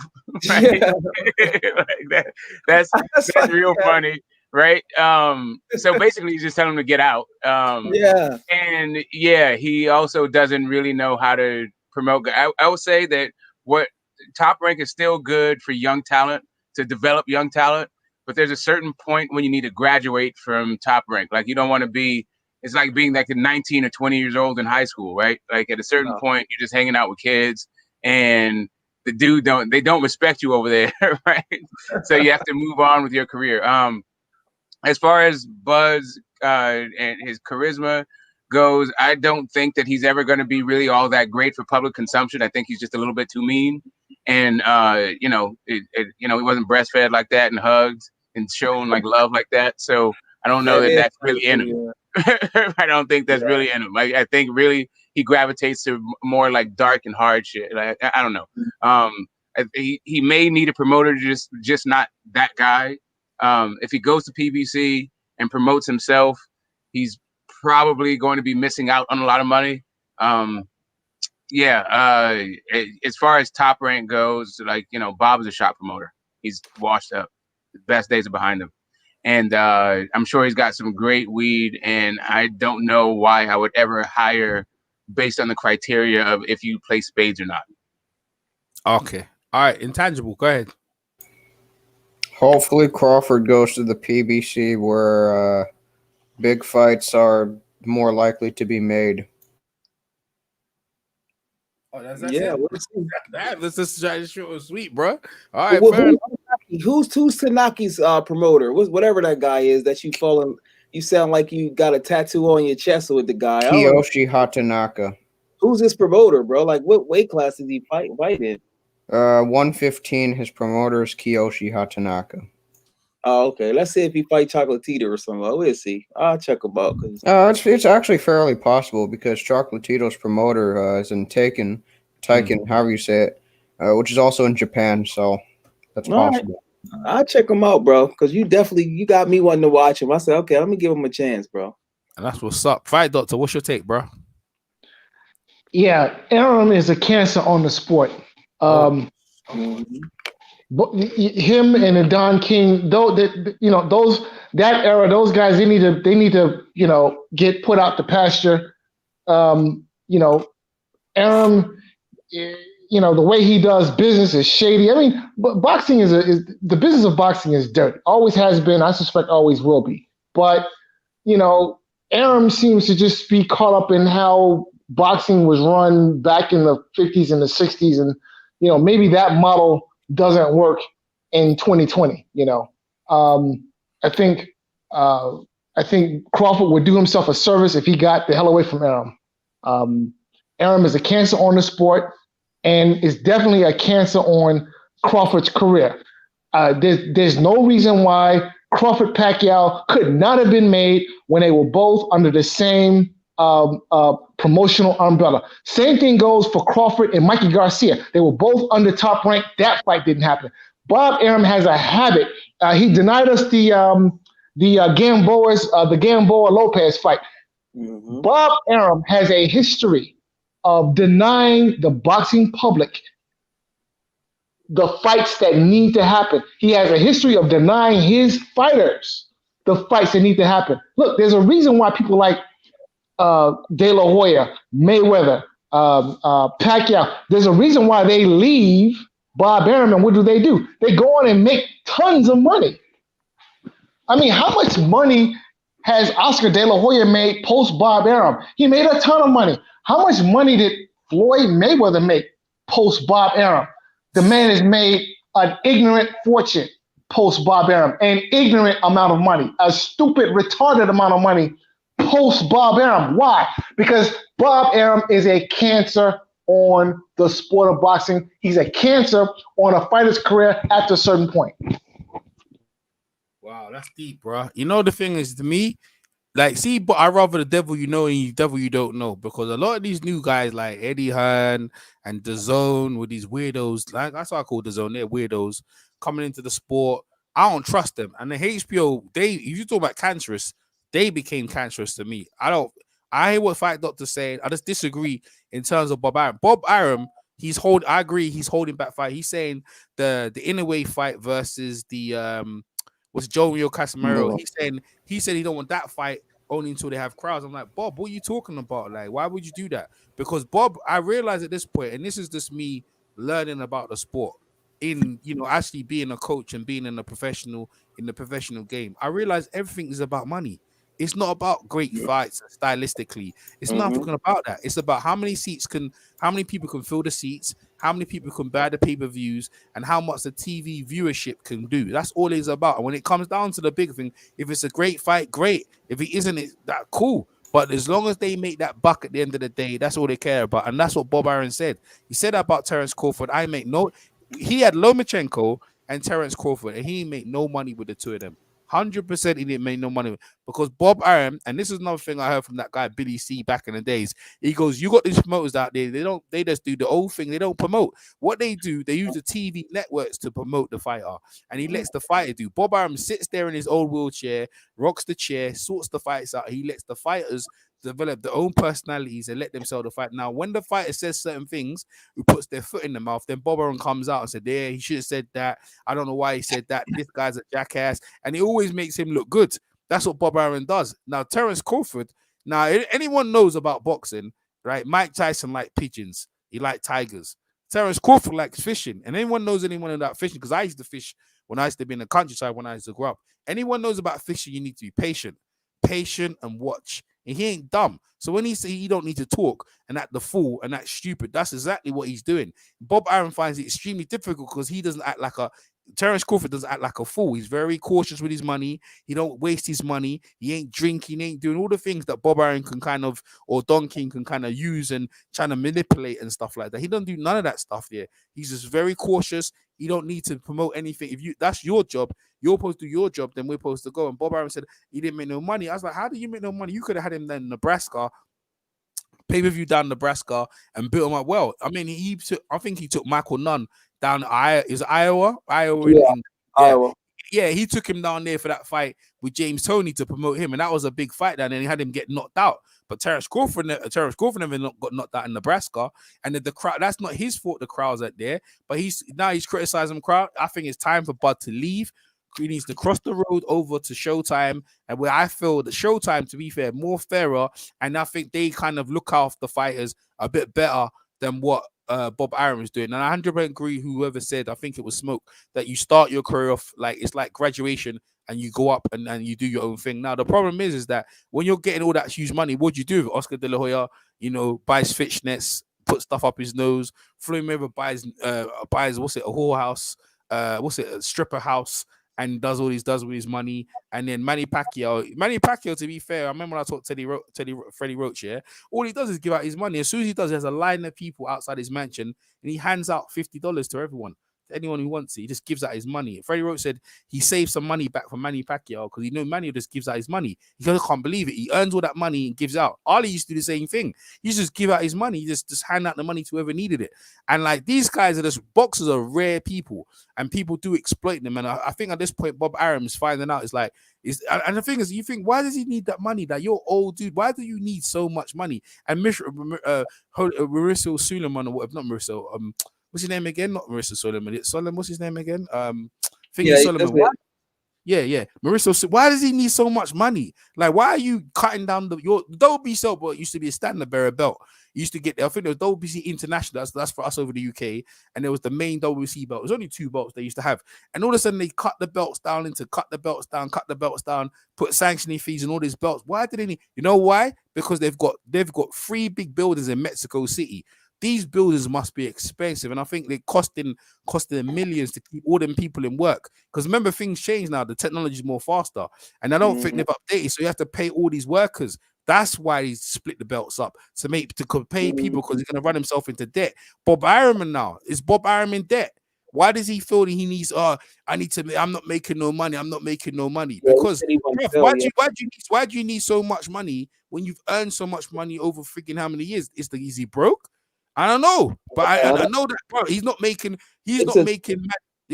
finished. So he ain't making the money there is. So I don't know what's gone wrong there that these guys are doing all these desperate things to earn that money, looking for that cross. But the sport of boxing is not like back in the days. It's not our sport. Is not the number one sport. But to get there, you need someone like a Floyd Mayweather. You need someone to capture the public. And then sometimes I feel like when it comes to Terence Bud Crawford and some of these great fights, let the great fights happen, and then you can let them go. Bob Arum is stuck on ESPN. He's stuck with only a handful of fighters, and what done it for him is his mouth. If he didn't say them things to Al Heyman, what he did, the way he talked to Al Heyman, he was talking to Al Heyman like Al Heyman was underneath him, beneath him, and Al Heyman is not the type of good, and Al Heyman would never, ever do business with him, and that's what's done him in. De La Hoya, same thing. When they took him to court and they thought they could do that and rattle him, and they must have thought because he's a black guy, he's like Don King. He is no Don King. This guy is a shrewd, hardcore businessman. You don't know how he thinks. He doesn't talk to you, so you don't know how he thinks, and that's what they done themselves in trying to monopolize the game, trying to do all them things to blackball him, and it's gone in their favor. That's why De La Hoya is only got one fighter, and now they've left him because De La Hoya can't make the fights with Al Heyman. Al Heyman sits there on all the good networks, and this takes his time, and he's slowly taking over the sport. Someone who now is Al Heyman good for the sport? We'll find out. He's making money. Are we getting the great fights? The fighters are making money. Well, it's another one. Is he making great fights for us and the fight fans? Not all the time, but we're getting the PVC slowly are starting to make some pretty good fights for the fight fans. So all these guys, whether they're good or bad for the sport, we need to be getting great fights to keep our sport going. But it doesn't help with all these belts. So that's my little rant. Go ahead, Jalik. I think you want to say something. No, you brought us some amazing points. Shout out to everybody on the panel, Professor, Fight Doctor, the man with how many hours you got to study in boxing, Fight Doctor? Probably like 10,000 hours of studying. Shout out to the guy that's in love with Tanaka, a dude I never heard of. That's intangible. Yeah. So imagine you hire me as a lawyer, EJ, and I tell you, bro, you need to study law. you need to study law. So you hire this guy as a promoter, and he said, bro, you need to promote yourself. That's the funniest shit I ever heard. I know, ain't it? Like, that's so amazing that he actually said it. I think Bob Arum didn't know slavery finished in 18 something. I don't think he knows that. You know. Speaking of Oscar, Robert Garcia put this on his Twitter. He said, "Thanks for coming to the fights to support your champ, Oscar, and to everyone from Golden Boy you sent to be here with us." So I think he was being sarcastic because no one showed up at the fight last night. And you see that Josh Franco had that situation and he promoted him, and they was basically implying that Oscar De La Hoya is with, you know, Virgil Ortiz, but Virgil Ortiz is with Robert Garcia. So do you think Oscar De La Hoya will be around 18 months from now, or you think they about to sell our company in the next year or so? I think so. Go ahead. No, I think it's gonna be done because Jojo Diaz, they didn't mention him. They just basically at the end of their rope. That's just my opinion. I just want to hear your opinions. I was just gonna say, the story is that Muhammad Ali brought Bob Arum to do some legal work for the Rumble in the Jungle, right? Muhammad Ali formed his own promotional company after the Floyd Patterson fight to promote the Floyd Patterson fights and all that stuff, and he brought Bob Arum in. And Bob Arum, upon entering, what was then Main Events Boxing, that became Top Rank after he after he formed his own company. But when he came in for Rumble in the Jungle, Bob Arum's first thought was they need to marinate this fight, right? That was his first official act, was to try to postpone the Rumble in the Jungle so he can get more money, right? That's just the way this guy works, right?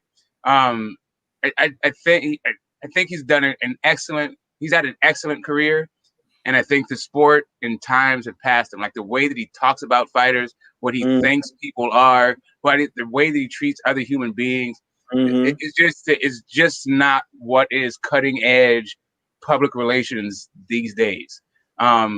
If a Top Rank guy who needs promotion should have somebody at Top Rank promoting him. You should not ask a guy who is as surly and as standoffish and antisocial as Terence Crawford to go start pumping himself like that.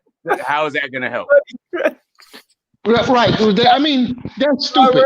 Here it is, your promoter, the guy you pay to promote your fights, to essentially promote your brand, is telling you that you need to promote yourself. Well, if I need to promote myself, then why the hell am I paying you? What am I paying you for? Right? That 20% that you take, or however much it is, what the hell are you doing with that money? Right? That's crazy, bro. That's so yeah, but you know what? Look, it's one thing, but it's one thing. Like sometimes it's constructive, right? I could see how if he said, you know what, Shakur Stevenson, you should promote yourself, and then here's our staff here at Top Rank that'll help you do that, like Motown did with Diana Ross, gave him a speech lesson, elocution lessons, how to walk, how to talk, all that stuff, how to be an actual star. You got to teach people how to do that stuff. And that's what a promotional company usually does, right? And let's say a guy has the goods that he could probably one day take the reins on and do a lot of his own self-promotion. Then you nurture that also. You don't just take some guy who has no skills at it and also is going to be really tough to sell, to tell him to go do it himself. Like, how is he supposed to do? He's a fighter. But here's the other part of that equation, right? In order for a guy to succeed at promoting himself, well, guess what? He's going to need big fights. He's going to need to be in those fights that the public wants to see him in, right? Those two things go hand in hand. You can be the best self-promoter in the world, but if you're fighting tomato cans, who's going to care? Nobody is going to care that you are the best self-promoting fighter in the business when you're knocking over tomato cans constantly every fight, okay? That's Bob Arum. All right, Bob Arum refuses to make the fights for whatever. And I know why. I know why. Arum is a greedy bastard, and that's the problem. Okay. Oh yeah, that network money only Arum goes is to a Top greedy Rank. bastard. Yeah, that network, that network budget seems to go to Top Rank, and some of it gets to the fighters for their purses and all that stuff. But after that, that's it. There's no extra nothing. Like, why would Shakur sign with them? So, okay, I know that Andre Ward, he's getting better and better. He's a great guy, great fighter. But is that a conflict of interest? He's directly employed with Bob Arum.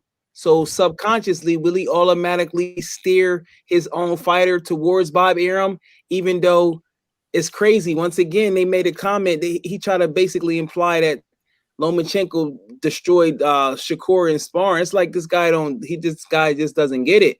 And with Shakur, if you look at Shakur is nowhere near as exciting to watch than Crawford. But one thing Shakur does, he's good at PR already, and he's real, positive. I don't rate him. I don't rate Crybaby, right? I don't rate Crybaby. Whether he's gonna be great or not, and I don't rate Crybaby. I know he's got length. He's got length. He's got Andre Ward. Do with Shakur?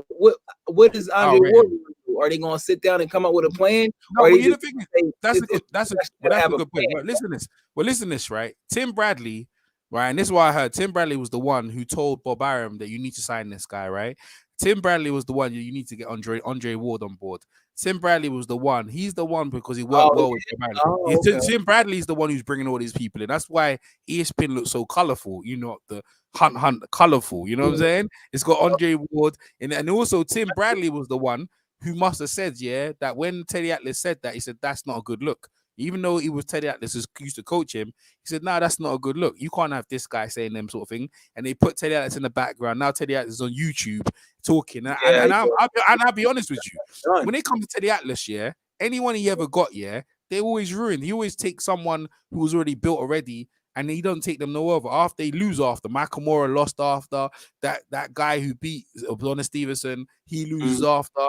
He's good at certain things, but he ain't good at longevity. You know why? He got too much of an ego, and it's all about Teddy on TV. Tim Bradley, same thing. He got Tim Bradley past one fight, then he loses him the next fight. Then he disappears. But yet people want to give Teddy Atlas, keep giving him credit. He ain't built no one. He talks a lot of ish, and he talks a lot of philosophy, and he hates on Mike Tyson, telling Mike Tyson's still scared. And another thing as well, what gave me joke, he said when he was watching the TV with Castamado, this is the thing what bothered me more than anything. He watching the TV with Castamado, and they said then if he's a rate with Larry Holmes. But the day he got knocked out by Ernie Shavers and he got back up, that's when he became a pro. Imagine that. Are you mad? You didn't watch the fight with him and Ken Norton? You didn't give him no props, nah? But the day he said him and Cuss, they gave him credit the moment the man hit the dirt and his face hit the ground. Because that made him feel good, and when he got back up, he became a pro. You know what I'm saying? And he's like Mike Tyson, because when he lost against the Buss Douglas and lost against this guy, he never went back in there, so he's not that great. I was like, this guy's smoking something. I don't even know what. The haterade is hard on that guy there, bro. There's certain people, and I'm going to tell you right now, doesn't matter what you do, what you say in America, they ain't gonna give you a credit. They just ain't good. So you know what? I don't look for your credit. And that's what Muhammad Ali, that's what Floyd Mayweather did, and that's what Terence Crawford is gonna have to do. I can't consent or look for your credit. I need to go where people like me. Mayweather went to Showtime, where they loved him and they appreciated him, turned him into a mega money deal. And you know what Bob Arum gave Mayweather a contract. Mayweather said that's a slave contract. What kind of contract is that? I think he gave him $3 million. He goes, how can you give me $3 million? You'll give Oscar De La Hoya all that. And he goes, Oscar sells more than you. I go, how he signed more than me? And that was the whole dispute between Floyd. Floyd, when he looked at Mayweather, right? And this is when Bob Arum started talking against Mayweather, even though he was promoted by Floyd. Even Floyd was promoted, he started talking against him because Floyd weren't doing what he wanted, so he's trying to teach Floyd a lesson. He kept saying things against Floyd, and that he didn't realize when doing that you built Floyd up. Floyd got this guy, Bob Arum's this, that, the other. Then De La Hoya was saying he disagreed with Floyd, and they all got away with him and done their thing. So what Bob Arum realizes that these guys are not like the old guys in the 80s where they were just happy and proud to have you back. They're not like that. These guys are more educated and they were more smarter. Bud's the same thing. How you gonna tell him to be like Floyd? But then when you had Floyd, you were saying Floyd ain't as good as he ain't as good as Oscar De La Hoya. You see what I'm gonna tell you? That don't make no sense, right? Yeah, he would make sure that, like, you know, instead of paying you your contract rate and what was stipulated, he would just, you know, he had a bag of cash and he figured the fighter would take cash over the check that he's owed, over the money that he's owed, you know? They good for matchmaking. I got to give them some stuff, and they got some fights, hopefully, but I can't. I want to see Intangible. You want to see that fight, the Inoue fight versus John Weir Casemiro? That's the fight I want to see. I want to see that fight. Yeah, I do. I don't think it's going. It might not happen because Casemiro got ties with Heyman, so you know Heyman gonna put the Casemiro went to the PBC as soon as the pandemic hit, right? Which is kind of honestly, sort of you consider it a duck. Yeah, you think so? Yeah. Well, I a know. tough, but he probably got offered more money to Man. fight Lester Well, I don't know Crawley. about that, man. Why Why fight? is it- Why? You think he should go with top? You think he should have went with? I don't think they. You think he should have went with ESPN and Top Rank? I don't know, man. At least for that specific fight. But maybe That's probably the best option if you want to make that specific As a fight. fan, I Yeah, want him. that's what I'm trying to say. Bob Arum, you see what I'm saying? He's trying to get any talent from anywhere, but you realize that a lot of those guys are really good boxers. But when we're talking about money, Bob Arum's gonna have to drag his ass down to Asia and Japan, where this guy sells at arenas. You know what I'm saying? Is the yen Chinese Japanese money? Is it as big as the dollar? I don't know, man. I mean, this is the thing. Bob Arum, his old age and his 90 age, can jump on the plane, and I don't think he's on that stuff. You know what I mean? He wasn't selling in America where the dollar's good. Some of them old promoters don't want to move. He don't want to move. He don't want to promote. Right? Bob Arum, he needs to find something else to do. But I like Bob Arum. Is he good for boxing? Is he been good for boxing most of the time? But right now, man, we want to see the fights. And you know what? Because he doesn't Terence Crawford to make the fight. And you're right about for them to make the fight with Al Heyman, they have to leave Bob Arum. Al Heyman's making. Well, if you want to make a fight with me, you got to leave that promoter. Bob Arum used to do that before as well. He goes, if you want to make a fight with me, you have to leave this guy and sign with me. So Al Heyman is pulling his own whole card. That's what you call it? You know what I'm saying? I agree, bro. He just don't get it, and nobody's gonna change it. He's 88 years old. You know what I'm saying? His thing. He has a way about him, and the only person he really loved is Lomachenko and Fury. It's just so obvious. He don't even know that. No, he don't love Lomachenko. He sold out Lomachenko. He loves Fury. He loves guys. He loves Lopez because Lopez sells and makes tickets. He didn't. Remember, he was talking trash about him before the fight, saying he didn't have the money and he wasn't going to pay him. You understand. Anyone who sells and makes him money, that's his favorite fighter. That's what he's about. And Lomachenko make him look like he was being greedy. Yeah, he's playing games. He plays games in the media. That's what I'm trying to tell you. That's not cool. But he backs. He play. Yeah, but whoever's selling the most and getting the most money, that's the guy he's favorite with. Because listen to this. I'm gonna show you something. I'm gonna show you something. Right? Point out something. How many times have you seen Bob Arum stand next to Terence Crawford in interviews? Tell me. Yeah, he just fake, bro. No, he don't never stand. He don't never stand next. The reason when the guy's contract's near the end, he only stood with him yesterday. That was the first time I actually see Bob Arum standing right next to Terence Bud Crawford. Back in the days when Oscar De La Hoya was fighting, I always saw Bob Arum next to De La Hoya. I always saw Bob Arum next to Manny Pacquiao. Every fight, it was like they were inseparable. But when Bud Crawford used to fight, after any pros, I never used to see like Bob Arum. I never used to see him. I never used to see him nowhere. And only now you see him there, and I was like, okay, he realized that Bud might leave him or something, so he's worried now. That's the only reason why he's there. I mean, that's my opinion. If you guys remember the clip of Bud and Spence trash talking in the catacombs, right? And then how out of place Bob was. Like he couldn't follow the conversation. He didn't know what the hell was happening. He just passed it. Yeah, he just passed it. You know what I'm saying? He got his thing. He got his money. He loved his money. He got his money. He got his look. Top rank is about to be over. So Fury is about to retire. I'm sorry, not Fury. Lomachenko is about to retire. Okay, it's over with for Lomachenko. Crawford is about to jump ship, and Fury is probably not going to fight in America anymore after the Wilder rubber match. So it's over with for Top Rank. I mean, outside of Fury, Crawford, and Lomachenko, who do they have? Teofimo. But Teofimo, I got a feeling, people is getting smarter. When you dealing with massive manipulators, they want to keep you dumb. They don't want you to be intelligent. But now the game is different. You can learn stuff on your own, and especially with communication. So Teofimo, hopefully he keeps the leverage, because they do Teofimo like that. He doesn't care about you. He just works your money. He don't care about you. So that's why I hope Teofimo read and hopefully his contract is up and he can leave, but at the same time, I do want to see him to get the big fights. But once you got the leverage and you selling, they ain't gonna have no choice but to deal with you. You get what I'm saying? Once your leverage is so high, it's like a A-side status. That's why Shakur, all these guys is gonna have to do it. I mean, they just like you said, it's probably just gonna be Al Heyman and maybe Eddie Hearn left because Oscar probably done soon. Eddie Hearn going, do his thing. Yeah, Golden Boy is over. Yeah, Golden Boy is over. I don't like Eddie Hearn because he's pushing at the zone thing. I don't like the zone. I don't think the zone.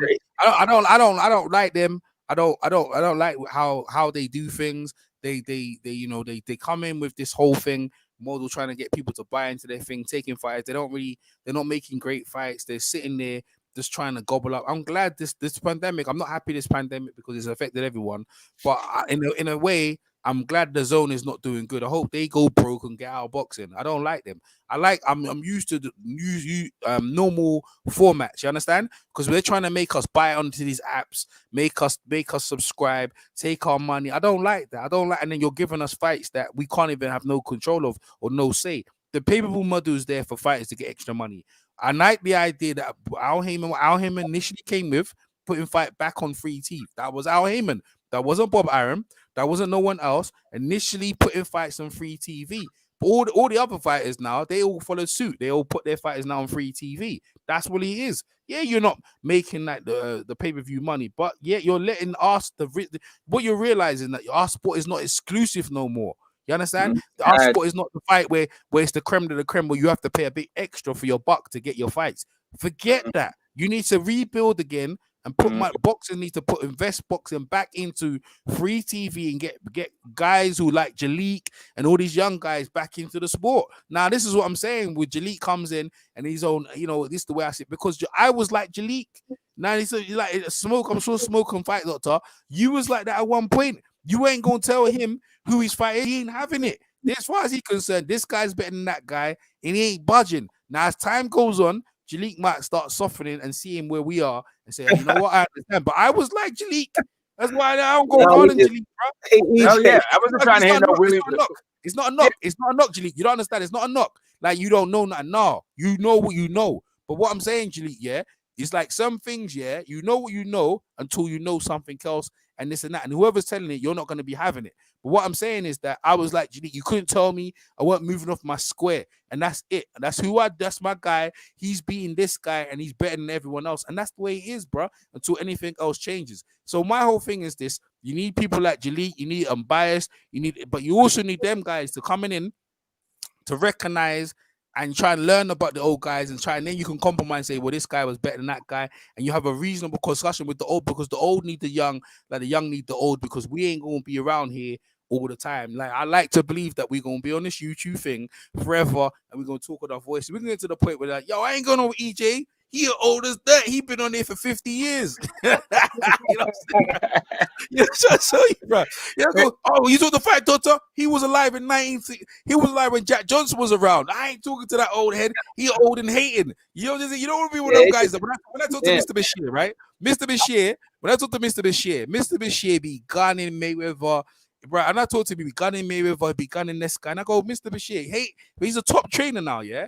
And like he talks Eddie Mustafa Muhammad, they revere them old dudes, right? You can't tell them nothing. But when I talk to Mr. Bashir, I was like, this guy's an old hater, bro. He goes, hey, I'll rate him as a trainer. I'll rate him. But then he said the same thing about Jonathan, but I'll rate him as a trainer. How hell many of your students pick him over me? And I know why they picked you over you, because you're an old cantankerous hater. That's why they picked you over you. Even Usyk got rid of you after a while. But I can't tell him because I like Mr. Bashir and he gives me knowledge. But he's an old hater, bro. He's an old hater. And you know what, Jalik? Jalik, know what's happening to me, Jalik? Jalik, know what's happening to me, Jalik?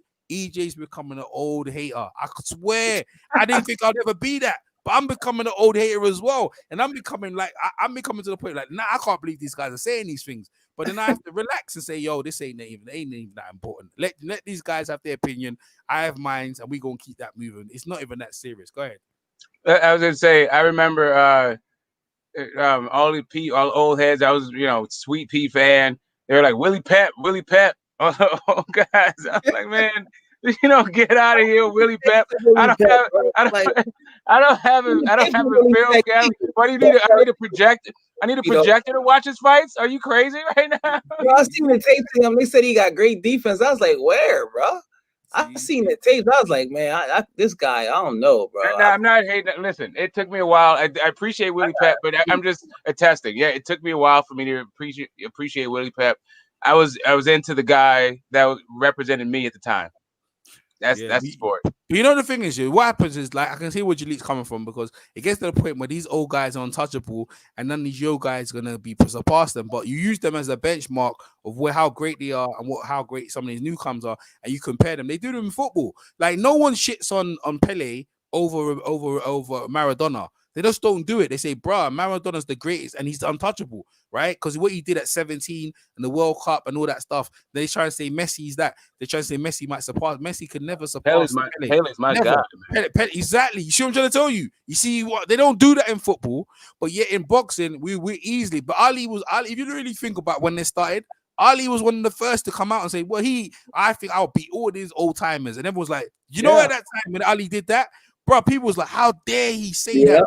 Do you remember? And that's where it started. But Ali kept boxing alive. You understand what I'm trying to say to you? He brought out the relics, and that's what we kind of continue, that kind of thing, that kind of conversation. So you need to keep having these conversations, because out the conversations, right? Rather than, well, look at who's he beat and this, that, the other, and this, the other. Because Jalek is going to be the next historian out here, bro. When we're out here on the dust, he won't be the next dude. Because I talked to EJ, Fight Doctor, and Smoke, and they used to give me that word. And I ain't going to let none of you young guys tell me shit about, boy, my guy. I'm telling you, bro, this is how it goes. So it's like, bro, it's like, appreciate whoever comes in and try to come in. You try to tell them stuff, let them understand your perspective.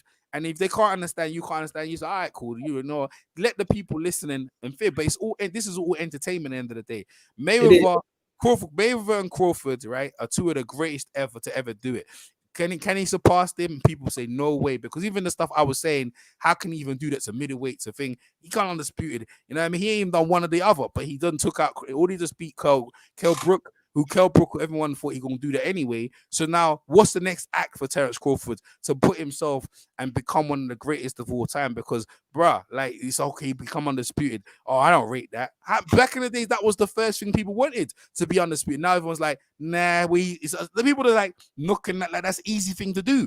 Undisputed, and everyone's like, that doesn't mean anything. Now TFU become undisputed, where he didn't really get the belt from Devin Haney. He ain't a real champion. Yo, bruv. When Mike Tyson beat all the guys there, except for Michael Spinks, he ain't a real champ. He ain't a lineal champ. He needs to fight Michael Spinks, bruh. It's just, listen, boxing's dread, bruv. It's dread. Then he comes undisputed. They say he ain't better than Ali. Constantly hating, bruh. Like, when's it gonna stop, bro? I'm telling you, it's red. Yo, listen, the critics, they just gonna keep nailing you. I never used to like Evander Holyfield for years when he beat Mike Tyson. Only now, after everything's said and done, that guy is great, bro. In the 90s, right? Evander Holyfield and Parnell Whitaker were two of the greatest, and they're both Olympic gold medalists, right? Well, one of them was a gold medalist. The other one was, he got a silver, whatever. Received a silver, right? Now, right? My thing is this, how is Roy Jones the fighter of the 90s, right? From the 90s, so start 1990 to 1999, right? How is they class him as the fighter of the 90s over Evander Holyfield, who fought better competition? The facts. That's true. That's a good question. That's a good point. You got how because he won and lost. Then Parnell Whitaker, who beat Shooter Chezovich, was 100 and something. He blatantly won that fight. Wait. I would love to have that debate. If we talk about Roy Jones's wins in the 90s, so in the 90s he beat Bernard Hopkins and he also beat James Toney. Yeah. And they're better than Mike Tyson. Is that better? Was that big win better than Mike Tyson? So he beat a undefeated James Toney. James Toney lost against that Tiberius guy. He didn't get the decision. Though. Yeah, but when Jones beat James Toney was undefeated. So but he was on. I understand that, but what I'm saying to you is this: Mike Tyson. You understand what I'm saying to you? He had no shot to beat Mike Tyson. But he beat Mike Tyson, and also he beat Riddick Bowe, right? He beat Riddick Bowe. He beat Mike. He brought the Hall of Famers, right? He's stacking up, right, in the 90s, and you look at his resume now. This is the thing. Yeah, but then so context. So now you have to also look at when Holyfield beat Mike Tyson and when he beat He was considered done. That's what makes it even better. Another thing as well, Fight Doctor, is the whole thing in the 90s was this undefeated thing because he was undefeated in the 90s, right? No, but what I'm trying to say to you is that he didn't fight the level of competition that Vander did, bro. I don't know. I don't know. He's got George Foreman. George Foreman, Larry Holmes. Yeah, he's got Riddick Bowe. He's got Mike Tyson, Michael Moorer, Lennox Lewis. Are you crazy? Like, look at the resume, bro. Because and if you're just gonna do a win losses, if Roy Jones had that sort of level of competition, you're not gonna be undefeated, right? So what I'm trying to say, but again, you have to consider when Holyfield beat those guys. Okay, he beat an old. He beat an old George Foreman. He beat an old Larry Holmes. He beat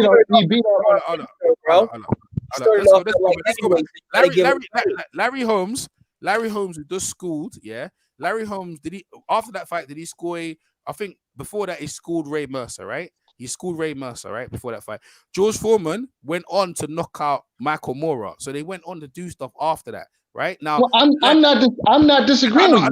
I agree, but and Evander Holyfield, this is what I'm saying, this is what makes it even better. He had no shot to beat Mike Tyson then when they did it. No shot at all. None. They said this guy was going to his deathbed, bruv, going against Mike Tyson. That's what makes it even better.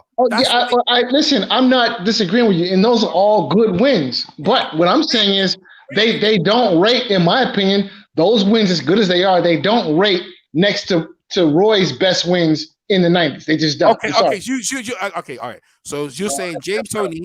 So Larry Holmes, even at the time he was old, Larry Holmes was one of the most dominant guys back in the 80s. Then you got George Foreman, one of the most dominant guys in the 70s. Yeah, even though we're going years back, he still came back into the 90s and still fought. Then you fought the current crop of fighters. Then you got Riddick Bowe, you got Lennox Lewis, you got Michael Moorer. You know what I'm saying? You're competing with these guys here when you have no shot. You're undersized, and he's going in there. Now, this is the thing, Roy. If you're gonna say James Toney in that fight is the James Toney fight, and Roy Jones ain't got nothing on Mike Tyson and Evander Holyfield. Nothing on it. Wait. This is the same James Toney. Wait, this is the same James Toney who has a knockout over Evander Holyfield. Let's not forget that. No, I understand that, but what I'm trying to say to you, I'm talking about the Mike Tyson win, bro. The Mike Tyson win is Mike Tyson was past it. Who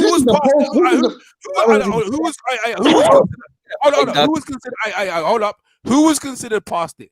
Mike Tyson or Evander Holyfield? You tell me. And they're going into that fight. Both of them were past it. No. Mike Tyson. Mike Tyson. Wait a minute. Wait. This is the same. Mike Tyson. Mike Tyson had 2 of the belts. He had 2 of the belts at the time. He was the champion, bro. Mike Tyson got out of jail and he knocked over a couple of tomato cans to claim a couple of paper titles. That doesn't mean anything. Fight. Are you saying to me, yeah? Are you saying to me, right, that James Toney, right, when Roy Jones beat him was better than Mike Tyson? Is that what you're telling me, right? Yes. What I'm saying to you is that James Toney's win. Okay. I'll give you that one. All right, if you want to take that one, let's leave that one. What about the Riddick Bowe fight? You told me about Riddick Bowe then, the win over Riddick Bowe after he lost his belts. Tell me about that one, because Riddick Bowe. That was an excellent win. I don't think. Okay. Evander Holyfield beating Riddick Bowe is a better win than James Roy Jones beating James Toney. It's just not. I'm sorry, it's not. Riddick Bowe.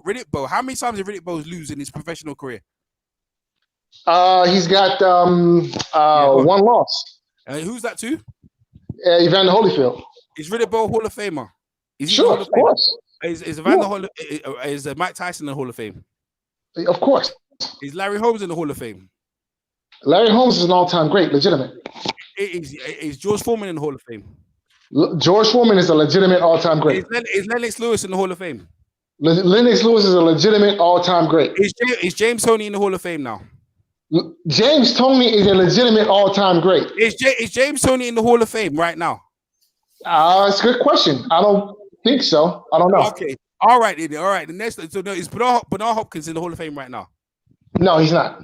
Okay. I don't all think right. he's been fired long enough. There's not more to say then. There's not more to say. That's all I'm saying. He should be the fire of the 90s. That's all I'm saying. He beat No, pure no, Hall of Fame. no, If you can't see that, no, all them Hall of Famers, no, pure Hall no. of Famers he's fighting. Yeah, win or okay, lose, but again, you're talking about quantity. I'm talking about quality. no quality. Oh, you crazy, bruv? Listen. You know what, Fight Doctor?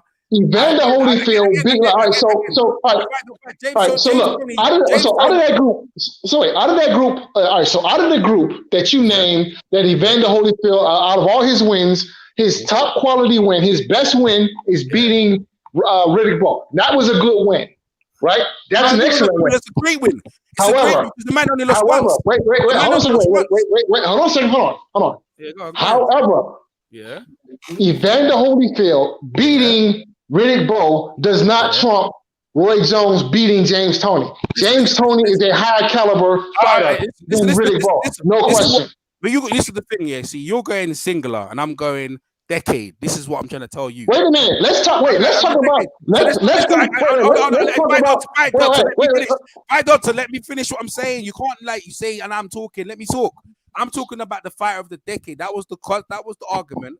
I'm saying he's fighter. He should have been fighter of the decade of the 90s. I mentioned all the names in the decade. Now, right now, you're gonna have to come back with more names. You mentioned James Toney. No. It's not a question. 1 minute. I'm talking. You're gonna have to come back with Hall of Fame guys who are better than him. You mentioned James Toney, who's not in the Hall of Fame right now. You mentioned Bernard Hopkins, who's not in the Hall of Fame right now.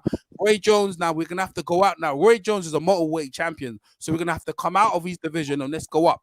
So we're gonna have Mike McCallum in there. You're gonna have a Virgil Hill in there. And even Dems, yeah, Mike Callum's in the Hall of Fame, 100% Hall of Fame. James Toney, he's going to be in the Hall of Fame this year or whenever it is. But Hopkins is going to be, that's free. Now, when we go to Evander Holyfield, you have a litter of Hall of Fame. Now, if you want to take credit of them, they weren't who they were before they fight them and this, that, the other. Fine, okay, cool, you can do that. But in my opinion, for fight, every fight he fought in he was always underweight. He was a smaller guy. He weren't supposed to win all them fights there, and he came through all them fights there. And to get at the end of his career in the 90s, yeah, against Lennox Lewis, and arguably he lost the fight. In my opinion, he got the draw, and even though he lost it, he was the guy, bro. Win or losses, I got Evander Holyfield. If you disagree, then fine. But that's just me. Well, listen. I mean, if the argument is who was the more exciting fighter, who had the more exciting fights, who had the more competitive fights, then that would be Evander Holyfield. That's my argument. That's my argument. My argument is the fighter. But part of the reason why Evander was in more compelling fights is because of the difference in skill. Roy Jones was just supremely skilled. Everybody he fought, it was a mismatch. Okay. And you understand, and that's why it was pound for pound, and he got his credit for that. But what I'm trying to tell you, in my opinion, I'm talking about. I didn't say pound for pound. Now I'm talking about the fighter of the decade, right? That's what I'm giving it for. The fighter of the decade is not necessarily the pound for pound guy, because if that was the case, and this is where this goes into this argument, right? So you know who the fighter of the 70s is, right? You know of the 70s. Who ever remember? And it's going back, Fight Doctor, because we're going back a bit now. In the 70s, they had Roberto Duran, the fighter of the 70s. In my opinion, I don't see how it is. How is he the fighter of the 70s? That should have been Ali. Easy.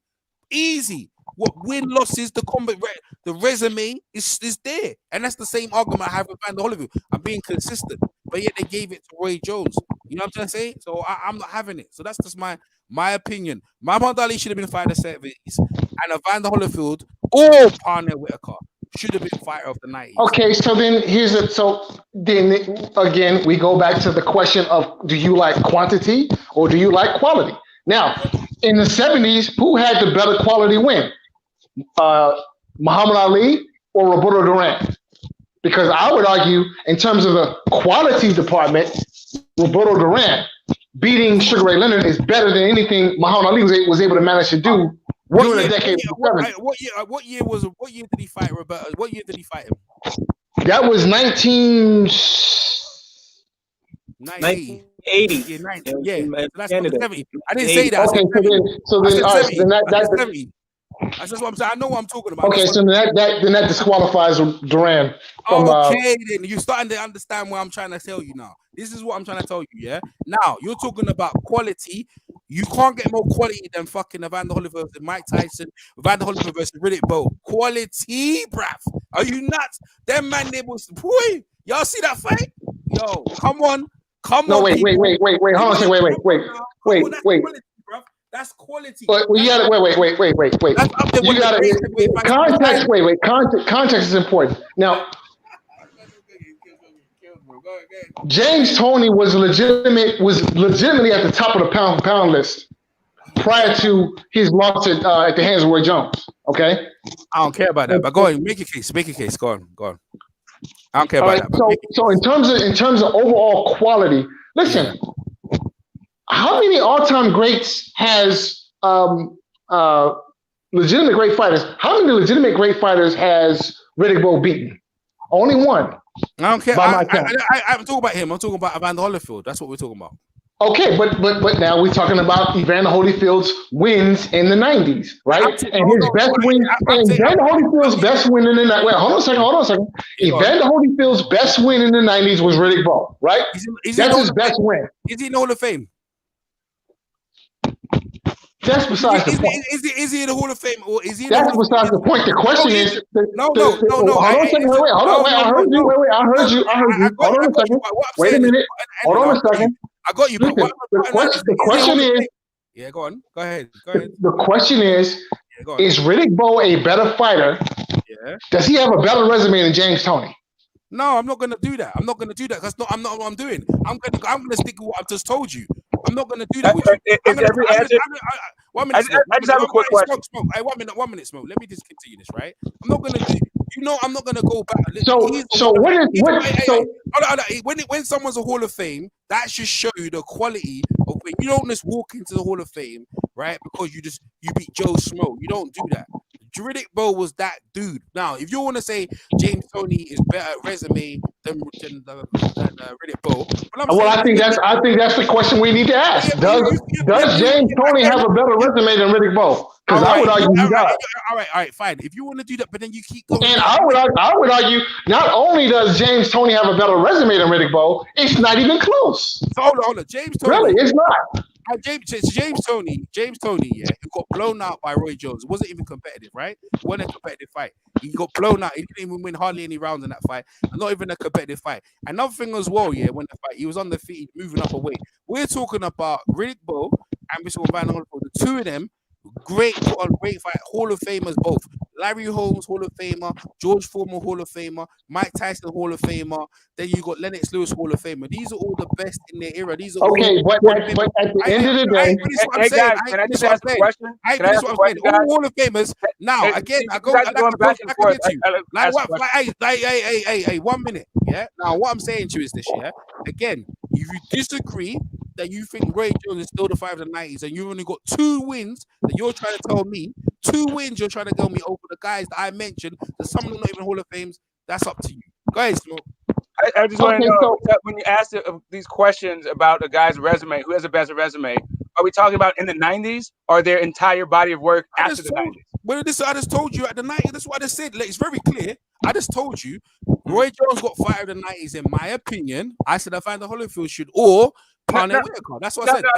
I got that, EJ. But when we said who has a better resume, James Toney or Riddick Bowe, are you talking about James Toney in the 90s? I'm talking about only in the 90s. I'm talking about the fire of the 90s. Great.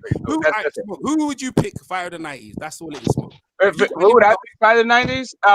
Holyfield or Jones? I would take Holyfield. I would definitely take Holyfield. There you go. That's right. But Jones, he was nice. I was a big James Toney fan. Like, at the end of the day, Jones beat better opposition, and he did it easier. Listen, Jones. Bad competition to who?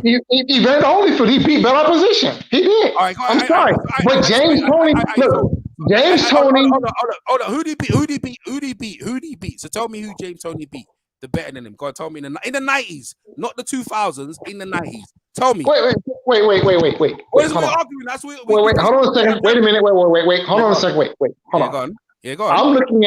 I'm looking at the totality of a guy's career. But that's not my Because argument. if wait, hold on a second. Wait, hold on a second. Wait, hold on a second. Wait a second. No, wait a second. Wait, No, wait hold a on a second. second. No, Wait, hold on. I'm Wait a minute. Wait, let me explain.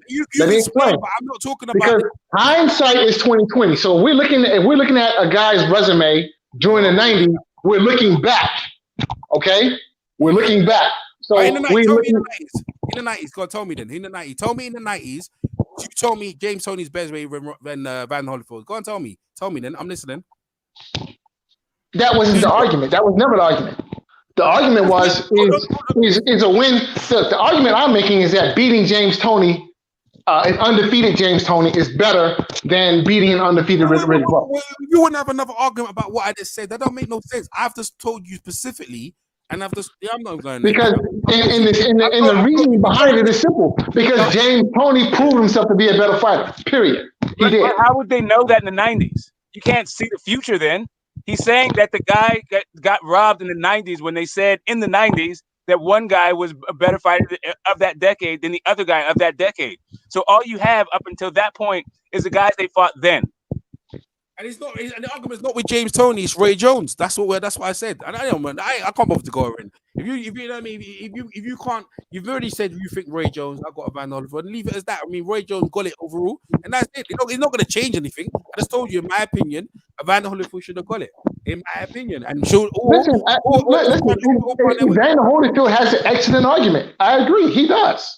Van Holyfield has an excellent argument. I just think that Ray Jones has a better argument. And you know why? You know why? Because that goes into the same thing I was bringing again. That hating Larry Merchant, hating on Van Holyfield because he wasn't Mike Tyson. Because he was the number one hater. He was the number one detractor of Van Holyfield every time he fought. He's a smaller guy. He ain't knocking out these guys. He was on it every second minute, bro. That guy would leave Van Holyfield alone. But when Ray Jones come in and Jim Langley, Ray Jones could do no wrong, bro. Oh my God, he could do no wrong. Now Ray Jones is great. I just don't think Van Holyfield is better, and that's where he is. And that's my opinion, and it stick. But the fact of the matter is, they gave it to Ray Jones. And again, the same thing with Roberto Duran. Same thing, they gave it to him. And I'm like, yo, you gave him a fight of this because I've got a magazine that has all the lists of all the great decades and this, that, the other. And I was like, yo, so when did they give it Ali? They didn't give Ali the fight of no decade, man. No decades they gave it Ali. That's how much the hatred because of he didn't want to induct into the army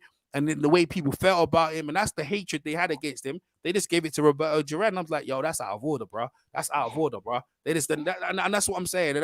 That's my whole thing. But anyway, it's been a great show. And I mean, we capped it off with a little decade debate at the end of it. I appreciate everyone coming over. Terence Crawford's got work to do. Now, I don't think he's even looking at Floyd Mayweather, to be fair. But what I'm saying is that going forward, I hope Bud, he's doing what he's supposed to be doing. And he's following the lineage of Roy Jones, of Floyd Mayweather, and all them other great fighters and the great miracle fighters of beating guys and showing that he is pound for pound the best. Proven that all A-class fighters, he's making them like C-class fighters. And I like what Terence Crawford is doing. Smoke, last words, anything you want to say? Yeah, to all those people who are saying Monster Inoue is the second best fighter in the world, there's still a guy called Terence Crawford and another guy called Canelo active right now. Agreed. Fight Doctor, last words, Fight Doctor. Yeah, I would like to leave you guys with a question.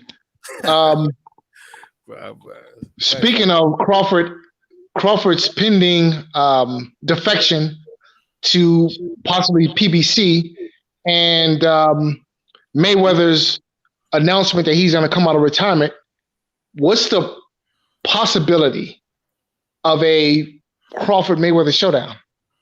Is that something that can happen? That's just a question I pose to you guys. Marinate on it for a while. Well, I'm a marinate right now. That's a possibility. I don't think Mayweather wants that kind of heat, bro. He looks at Terence Crawford's numbers. Bob Byron looks at his numbers, and they say he ain't doing no numbers, so Mayweather doesn't look at him. You know what I mean? A fans fight. They would love to see that fight, but realistically, when it comes down to the numbers, Mayweather doesn't touch him. So I'd love to see the fight, but likely it happen. I'm EJ Boxing Live. That's the Fight Doctor and the Smoke. It's been a great show. Hope you guys, if you're watching this on archive, comment underneath on how you think the debate with and everything me and Fight Doctor has discussed about the 90s, and also obviously on Ray Jones, not Ray Jones, on Terence Crawford surpassing Floyd Mayweather if he becomes at 140. Appreciate everyone coming in the chat, all the guys coming in, and we catch you next one. Peace. Peace. Nice one, Fight Doctor, boy. Me and